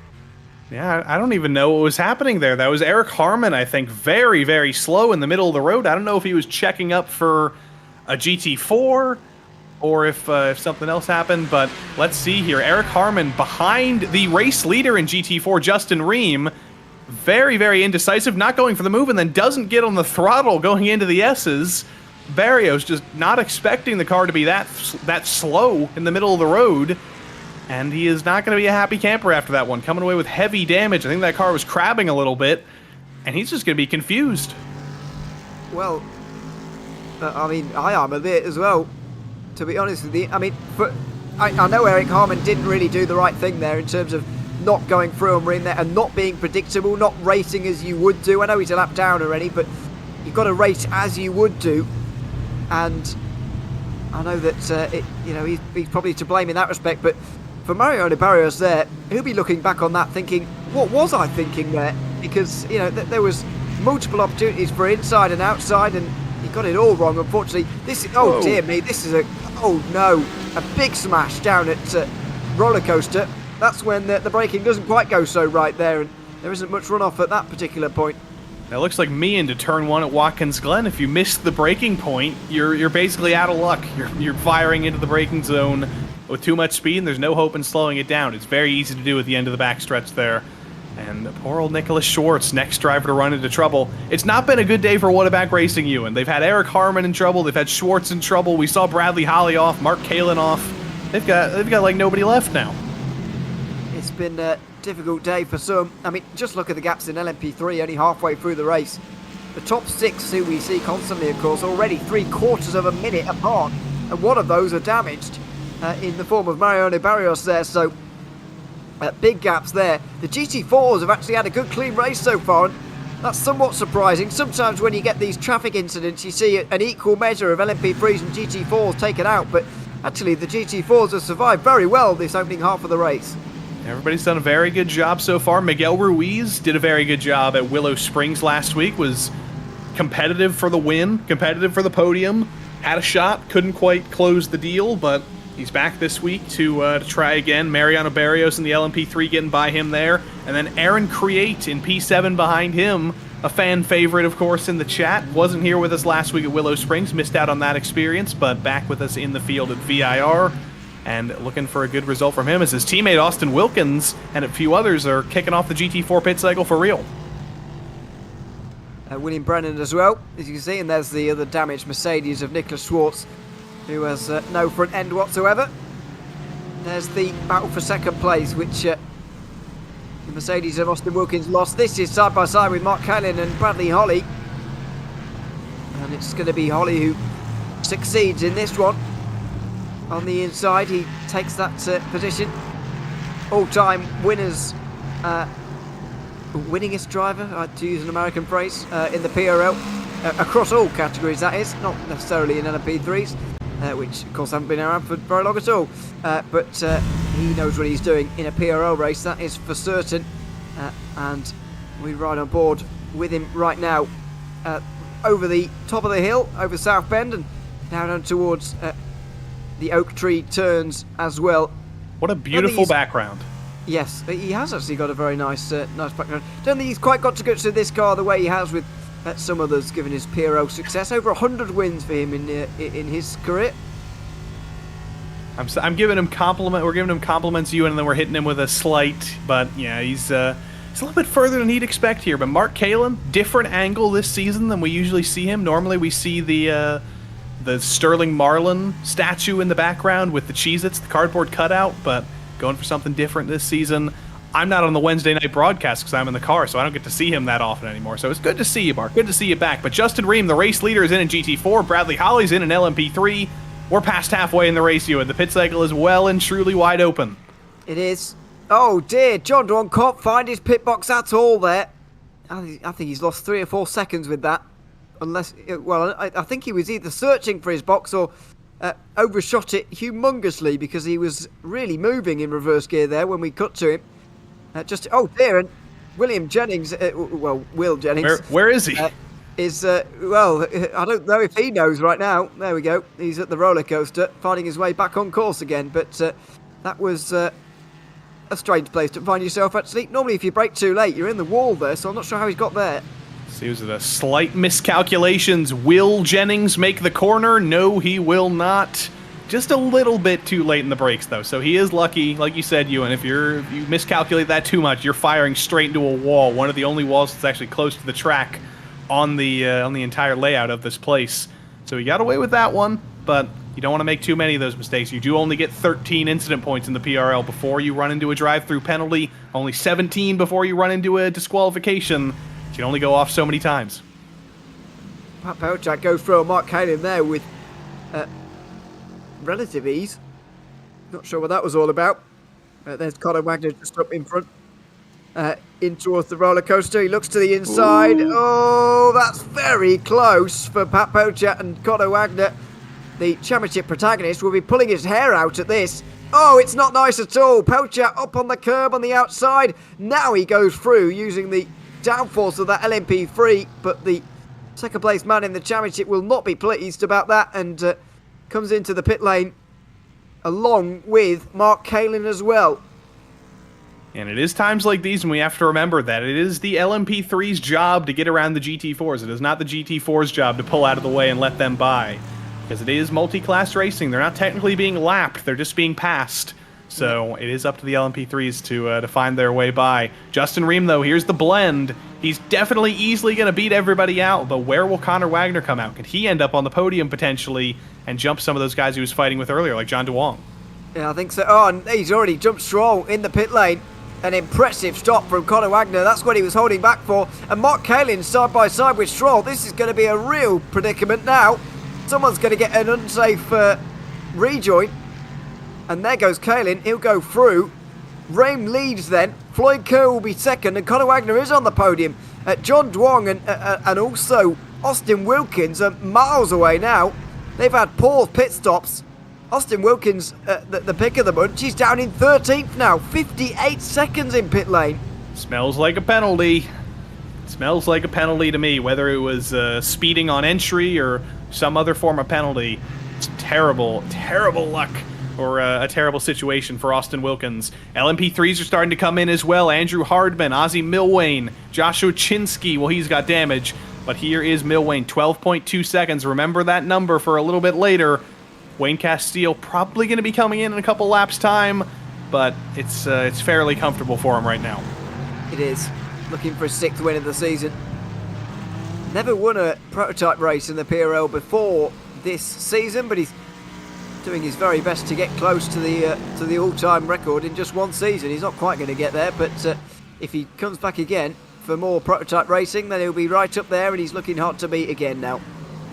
Trying to check the signups for next season. I'm not, he is. He's coming back in LMP3, so if you want a driver to chase next season, he's going to be the one in LMP3. This was his first season in the PRL, came in with the introduction of this series, and has just absolutely shown up. Same thing with Alexis Moisan and the GR86s. They've both done similar things, and Wayne Castile brings it down pit lane now, gets it slowed down nice and safely. His teammate Adam Brockway does as well. Brockway's just hoping for some trouble for his teammate because Wayne has been absolutely dominant here at VIR so far. Yeah, I think he'll be top of the all-time winners list for prototypes by the end of the next season. I've got to say, if this continues on, although you never know, I suppose. Up on the jacks he goes to serve his stop. There's Floyd Kerr just ahead of Conor Wagner and then Turner Stroll. At the moment, Wagner would be losing points, of course. He's already lost one with the pole position, and the fastest lap right now is comfortably going to go to Rame as well. So it would be a 7-point loss for Wagner as Bradley Holly rejoins. That's doubling the advantage in GT4. Justin Rame has done himself a big favour here with the 7-point advantage going into today to extend that over Conor Wagner. This is the... Oh, well, that was an aggressive move from, I think, and, well, Ozzy Milway, it was indeed. You've got to say, possibly getting what he deserved there. There may have been a bit of previous to that, because that was very, very aggressive. Little bit of karma, almost pulled out directly in front of traffic there, so didn't really work out for Ozzy. And there's Bradley Holly having another excursion off into the road. It's not gone very well for Brad here at VIR. It's a difficult track. Certainly not one of my personal favorites because it is very, very difficult. But yeah, Brad, he'll be happier tomorrow night because we're going to Daytona in the PRL NASCAR Xfinity Series UN. That means anybody can win. Well, Wednesday night, 2 more nights. Yes, it's GT3's tomorrow, of course. But by the way, yes, me and Bradley Holly are clearly on the same level because I crashed at that corner too back when I raced this circuit, so in the PRL. So that's my claim to fame for the moment. Battle for the lead is getting pretty close. By the way, that's exactly what I did actually. That's quite scary, just as I mentioned it. Unfortunately, I hit the wall about 150 miles an hour harder than that. But that's almost like watching a replay of myself. That was Doug Evans going off there. So you might have to put a phone call to Jeff Evans, and you might be a forgotten one of Doug's sons. You might be part of the family. Oh dear, yes. Pat Pochat has been off the road, by the way. He drops to 6th place behind Ozzy Milway, who's back to 4th again, and Joey Haynes, who's in the top 5. Here we go with Pat Pochat. Oh, he's slid through the middle of the corner this time. Goes for a full free. Don't reverse back onto the circuit, please, Pat. Oh no, he has done. Well, he did it in the best way possible, but that was quite scary for a couple of moments there. Yeah, there were millimeters there before he would have got into Doug Evans. But look at how much this gap has come down, and over the course of one single pit stop between Castile and Brockway, Adam Brockway has basically decimated the gap. He was through the lane in 2.3 seconds shorter than Wayne Castile was. He's brought that gap down entirely. Suddenly, Adam Brockway is back in contention for this race. Coming up over turn 10, they're running into traffic at the worst possible time. This could be the time for Castile to send a dive. Either way, he's going to get the draft down the backstretch. Oh, this is a nightmare for Brockway. He's on the outside of the Oak Tree corner. That was Turner Stroll alongside him, and then there's Conor Wagner, who they'll both dispatch pretty easily there, but that's giving Castile a bit of breathing room. Only 9 minutes to go here. This race has really flown by, and at the moment, it's not flying by even quickly enough for Wayne Castile now because he's in the lead, but not by much, and Adam Brockway will close in again through the roller coaster as Floyd Kerr now is the next obstacle. Bad timing here. Oh my goodness. Wayne Castile and Adam Brockway having a tough old time getting by Floyd Kerr. Oh no. And John Duong having such a great race so far, but you saw there was already damage on the hood of that car, so he hit multiple walls in the roller coaster there. Yeah, I think he's had assistance into the inside wall there. I think he's been assisted into the... Oh no, he's on his own. Oh, this is a terrible mistake. He does go into the inside wall, but it's a big mistake.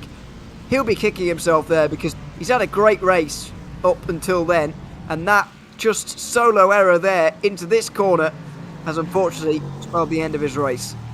Joey Haynes getting by Ozzy Milway here, the two Evolve Sim Sports teammates.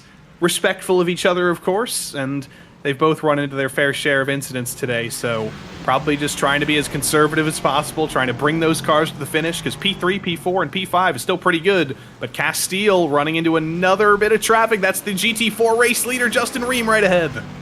And he just times it perfectly.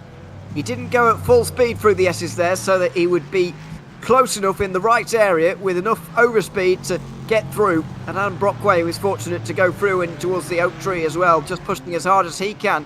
As we got a replay of Austin Wilkins, I think this is it, further back. Oh, it's out Create, excuse me. Misidentification of the Mercedes. Create down in 6th place at the moment, actually ahead of Wilkins, who's down in 9th and maybe seeing his title chances slip away with this race. We'll speak about that a little bit later on because it's still a fight for the lead going on overall. A second and a half between Castile and Brockway. Brockway needs a bit of traffic to assist him here because on raw pace I don't think he's quite as quick as the leader. Yeah, with how long this lap is, that's the last time they're going to run into the main pack of drivers, but there are a few GT4 stragglers around the track. There's a few LMP3 cars as well, so it's not the last time that Wayne Castile is going to run into another car. It is going to be a little bit of a wait, though, and they're going to come in not in packs. There's a few drivers up the road. I see a few others that I can't identify, but it's some of the stragglers at the back of the pack. Will Jennings is going to get passed again. Doug Evans. So Wayne Castile's not scot-free just yet. He's still got some work to do. I think most of the field are going to get passed again, based on the pace of the leaders. So this is Ozzy Milway. Oh no. A replay. Is he going to brake too late here? He's got it slightly wrong. And, well, the spin there, actually, Joey, has helped him from hitting the wall, which is what would have happened if he'd have just gone straight on. Exactly. So it's a good save. I gotta feel bad for Ozzy Milwayne. He was a championship contender in F3 last season, trying out a new car this season in the LMP3s. Had some bad luck so far, but he is a very, very fast driver. Knows how to win races. Look for him next season and whenever he's competing in to be a championship contender, or at least a contender for wins, even with a little bit of Ozzy Milwayne this season. Yes, that moment certainly was there. Did you put an end to his F3 chances last season, or were you not driving that series anymore? I was not driving that series. Thankfully. Okay. Thankfully, my F3 days are done. Thankfully, well, okay. Sounds like you enjoyed it. I got disqualified at Spa multiple times. Multiple times? Well, Yep. that is impressive. Me and track limits, they did not get along. Well, I told you earlier about Kota and the IMSA officials the week before. Absolute nightmare. Life ruined, pretty much. Certainly season ruined. Anyway, that's a story for another day. 5 minutes to go here at VIR. No such issues here. No off-track issues anyway, because you'll find yourself in the wall very quickly and you'll have bigger issues to worry about. Conor Wagner still in third place, doing what he can to salvage this race, but you get the feeling that with a 14-point deficit to Justin Rame into the final race, that he has given himself a lot of work to do next week. Yeah, it's gonna be interesting to see what Conor Wagner can do, because there's been assorted times this season where he has been absolutely unbeatable. That's why he's the only driver not named Justin Ream to win in this series this season. But those have come sparingly. It has been a Justin Ream season for the most part, but he's had the pace and needs to hope he has the pace at Aragon next week. But the gap has closed up again up front, Ewan. Wayne Castile and Brockway, they're inseparable. And Brockway is going to have a good shot here as Holly holds up Castile. It's LMP3 interclass warfare here. That's incredible for Brockway. He's going to have a huge run. It's not only multi-class, but also those other LMP3s as well. Now Bradley Holly chooses to get out of the way, but not before Adam Brockway can get into the sights of his teammate now and get close for this race lead. They're on the run up towards Roller Coaster. Castile breaks that a little bit later. Seems to have that braking zone absolutely down at the moment. Brockway's going to struggle to go through there unless he's got his nose in front going onto the brakes. Now he just follows his teammate, uses the bit of downforce that the LMP3s have to just glue them to the road. And now over the line they go. On the 1 minute 40s, it's going to be quite close actually, but I think that means 3 laps to go. I think we're going to cross the line with mere seconds remaining and we may get 3 laps out of this fight. Yeah, it's a mathematical question, but here comes Brockway, takes a peek to the inside. It's going to become the outside here into this sector. He's got his nose in there. Castile knows his teammate is searching for this win, and Brockway would love to beat Wayne Castile as the top Moradness driver for 2 weeks in a row, but that lockup's not going to help. Well, the pressure now getting to the race leader and championship leader as well, of course. Couple of lockups there into consecutive braking zones. And Brockway's going to fancy his chances. Now there's a flashing of the lights because there's 2 more GT4s to negotiate in the course of the next couple of moments. It'll probably be on the back straight, if not into Oak Tree. One's going to be done into the outside here, and maybe another to the inside, but the Porsche just it doesn't defend necessarily, but at least stays to the inside. That means Brockway has to complete the move on the Mercedes a little bit later, and that means Wayne Castile will hold on to the lead in towards the roller coaster. It's Jeffrey Seebach in that Porsche. They just got by there. Brockway thought that was a great moment for him, but got a little bit wide on the exit. Couldn't get quite the run he needed, but it's going to be a race against the clock now. When they get to the line, will it be 1 lap to go? Will it be 2 laps to go? It might come down to how much time it takes him to get by this next bit of traffic in Matt Brewer. This is not going to happen into the final corner for Castillo. He's going to look to the inside, but it's not going to happen. Whoa. And Brockway's got the run. It's a great one as well out of the final turn here. 2 laps to go it will be, but Adam Brockway doesn't want to wait for the final lap.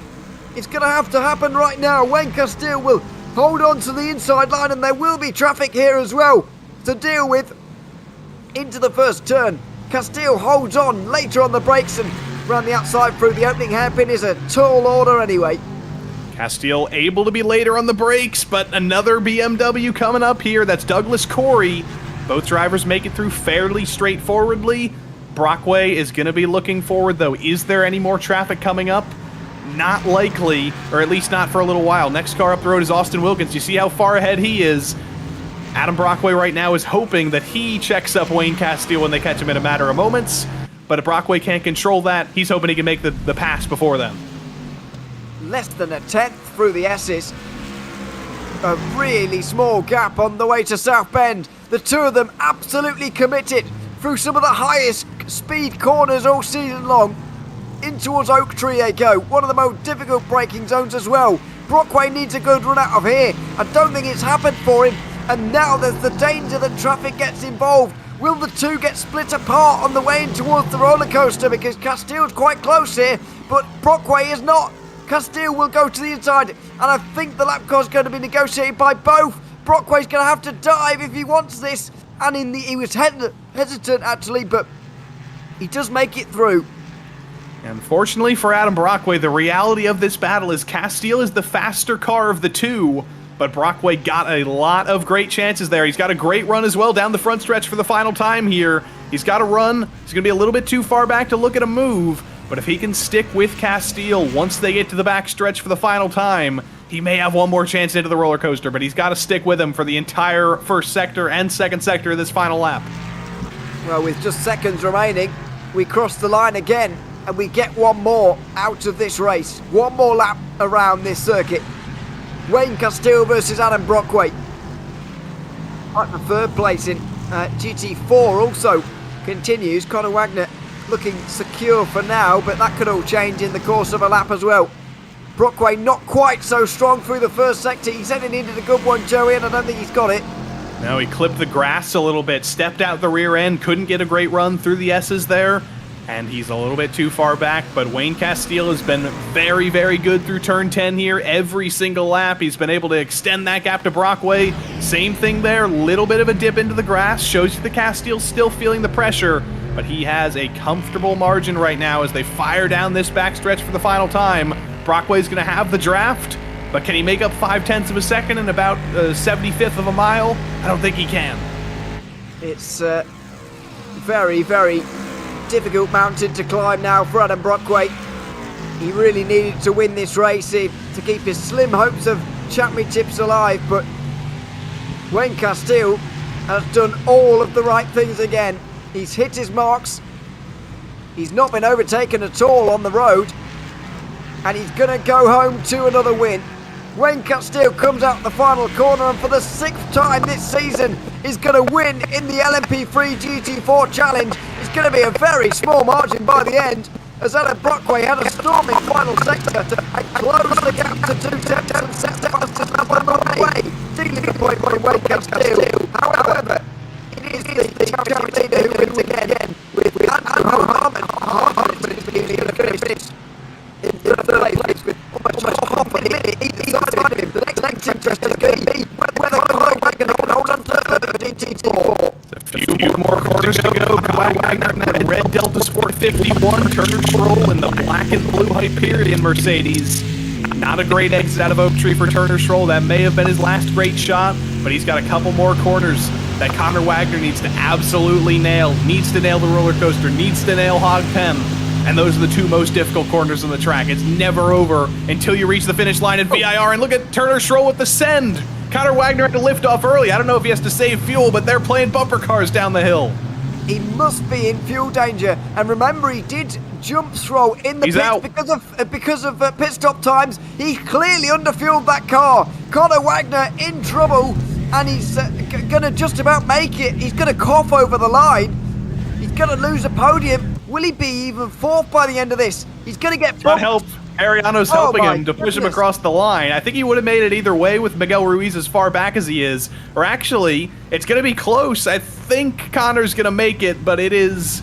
That LMP3 helped him, so we better give Mariano some money. There better be a wire transfer there. Well, I don't even know if that's allowed, but Neither do I, actually. But I don't think anybody will investigate that. We got to let the wholesome moments fly. well, yeah, I suppose so. Conor Wagner's lost another couple of points anyway because of running out of fuel. That's how he jumped Turner Stroll in the end. As Justin Rehm does a few donuts. Will it be his crowning moment next week at Aragon? Well, he's certainly in the position to do so. Let's see whether he can do it. Make sure you join us for that. But let's have a look at those race results before we leave you tonight. It's Wayne Castile and Adam Brockway who had that fight right to the end. Evolve Synthsports locking out the rest of the top five with Hardman, Haynes and Milwain. Mariano Barrios there stopping to offer Conor Wagner a little bit of support. Still finished 6th, and that's probably why, because he was the last car on the lead lap. Bradley Holly and Mark Kalin only finished a second or so apart, but were over a lap down. Pat Pelchak, Joshua Chinsky both had problems, and so did Eric Harmon throughout that race. Justin Rehm won in GT4 ahead of a sea of Mercedes. It was Floyd Kerr and Turner Stroll joining them on the podium with Conor Wagner and Miguel Ruiz inside the top 5. Aaron Create was in 6th ahead of Jeff Evans and William Brennan, who battled to the line. Austin Wilkins and Douglas Curry were the first drivers, 1 lap down. Matt Brewer, Jeffrey Seabock, Doug Evans and Will Jennings also finished the race, but John Duong, Nicholas Schwartz and Jared DePlue did not. Well, let's have a quick chat first of all with Wayne Castile, who joins us now, and he's well, don't know what's going on there, but Wayne, welcome in. Good to have you with us from winning that race. I mean, it was close at the end with Adam Brockway. What was that battle like on the last laps?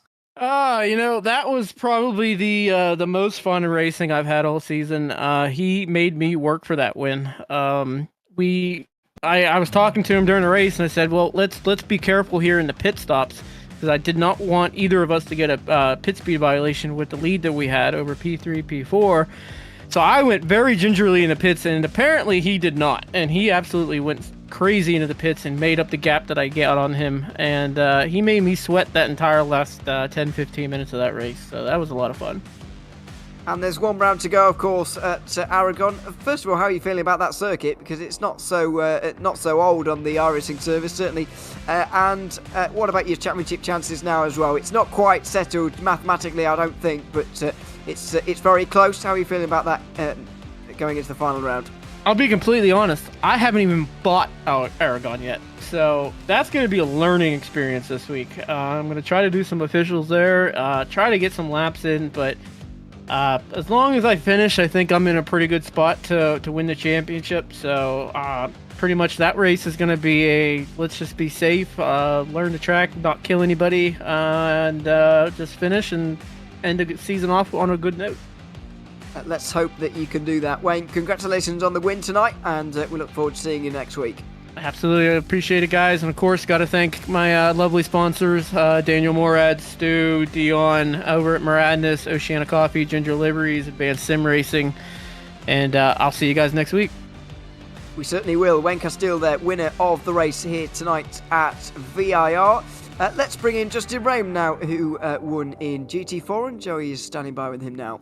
Indeed, Justin Rehm, VIR, track known for chaos, and it certainly did the same thing with this multi-class series, but you were basically in the eye of the storm. It seemed like nothing bad happened to you. It seemed like it was calm all the way around, at least from the outside. Was that the case from your perspective? Yeah, calm race is always a good race, I'd say. I kind of made the mistake from last week of pushing too hard and overdriving the car, which cost me the spin from last week, so that was the goal this week, was just to focus on hitting my points and to try to stay relaxed and not overdrive the car, and it seemed to work out. But we go to Aragon next week. Championship finale, undroppable in terms of the points as we know. It's going to be likely a 12 or 11 point gap back to Connor Wagner. How do you approach the final race of the season knowing that you have to finish ahead of Connor basically and you can't afford to lose too many points? Probably just going to take it the same as I do every other race. I'm looking forward to it. It's a pretty fun track, so hopefully we have some good racing there next week. Hopefully, indeed. Congrats on yet another win, Mr. Winningest GT4 driver in PRL history, and we'll see you next week, see if you can add another one to that. All right, thanks, guys. Take care. Justin Ream coming home for his 15th win in GT4, if my numbers are correct, but we've got another driver who's going to be very happy today. Andrew Hardman coming home on the podium, and he gets to talk to Ewan as a reward. I'm not sure I'd call that a reward. But welcome in, Andrew, anyway. Good to have you with us on the podium here. You had a very big gap either side of you to the two leaders and to those behind you as well. And we speak so often about this race being of attrition here at VAR. It's such a difficult circuit to get right, even on your own, never mind with multi-class traffic. But was that the case here? Was it an attritional race once again? Absolutely, yeah. I think I was sort of doing everything I could to not be on the podium, but everybody else around me did a better job of not being on the podium, I guess. Yeah, man, Wayne and Adam were lightning fast today. That's about the biggest gap I've seen, sort of not like a ridiculous mistake from me, that I've had someone beating me by in a long time. So I must have found something. I work with some high-level vehicle dynamics engineers at Multimatic, and I think I gotta recruit them to do some of my race engineering for me, or find something, because these guys are crazy fast. So, absolutely, yeah. I mean, what do you think their understanding about this car that you're not? Because this car hasn't been out for very long, and part of the new car thing, of course, is just understanding what the car's all about. Not first of all, without even touching the setup, and then you start to look at all these different kind of things. So what do you think it is? Because it seems that everyone in that team has got things very nicely settled, but you guys at Evolve are doing well, but still not quite winning as many as they are. Yeah, absolutely. I think there's something to be said about finding a magic bullet in a setup. It also could be something about doing every little thing a little bit better. I think as the team Evolve, we have a little less time than I think we would all hope to have for developing setups and sort of perfecting every little bit of our race. So I think while we may have good speed over one lap in qualifying, as I and Ozzy and Joey showed, maybe executing a full race is not our strong suit right now. Hopefully, eventually we can get back to having as much time as we used to. I know in the heyday I would be practicing starts for a couple hours. Now it's sort of do one token practice start and then you roll with it. So I think they just do everything maybe a little bit better, and that's the difference. Well, let's see what happens next week at Aragon. Of course, 1 week still to go out and win a race at the finale. So good luck for that next week. We look forward to seeing you then. But for now, congratulations on third place tonight. Cheers, thank you. Thanks very much, Andrew Harbin there, joining us from Evolve Sim Sports, I guess, with his Evolve hat on, but also third place tonight at VIR. Speaking of teams, Hyperion Racing had a pretty good day in GT4, and two drivers on the podium, and now with Joey. Indeed they did. Floyd and Turner, both you guys on the podium. Great race for you. But the question is, with a 2 and 3 lock out of the podium, what more do you need to make it a 1, 2, 3 and knock Justin Ream off the podium? Yeah, man. Honestly, we've done a lot of hard work over the past couple weeks here, just kind of getting our team kind of up and running. So to be racing at the top of the field with these guys is obviously just a huge result for us. These guys everyone here at Hyperion just been working so hard this weekend trying to qualify for Neo, and just to come out here and be able to show a result like this, and that's just absolutely awesome. Absolutely. So explain. Oh, go ahead, Floyd. Oh no, I was just saying, absolutely. It's a great result for the team, though, with the progress we've made. So looking forward to seeing what we can do. So we do have a moment with you guys. Tell us the story of Hyperion, because it's a team we haven't seen until this season. Very new. We know you said you're building it off the ground, but you've got a great presence here in the PRL and across iRacing. You mentioned qualifying for Neo, so tell us the story. Give us your elevator pitch. Yeah, for sure. So, we got picked up by the Delta Sport guys and the Race Factory Academy team, a couple, months, I would say, maybe over a year and a half ago or so. And we worked with them for a couple months and had an absolutely great time. Got to know, the likes of, Connor Wagner, Carl Modoff, et cetera. It's just some really, really solid, talented drivers. And eventually just, kind of the two minds, went our separate ways, and we decided to kind of rebranch and rebrand ourselves now that we had some experience in some of those top level leagues and racing against with those top level guys. So we decided to rebrand and come up with something that was kind of important to us, and an awesome color scheme and paint package thanks to TAM liveries. And here we are. We obviously spend a good amount of time for people who are more amateur side of things, and to get results like this and to be in some of the big leagues shows that our hard work's paying off. And we're looking to continue to grow and hopefully one day actually compete up there with Justin Ream. But taking Connor Wagner was a good start, I think.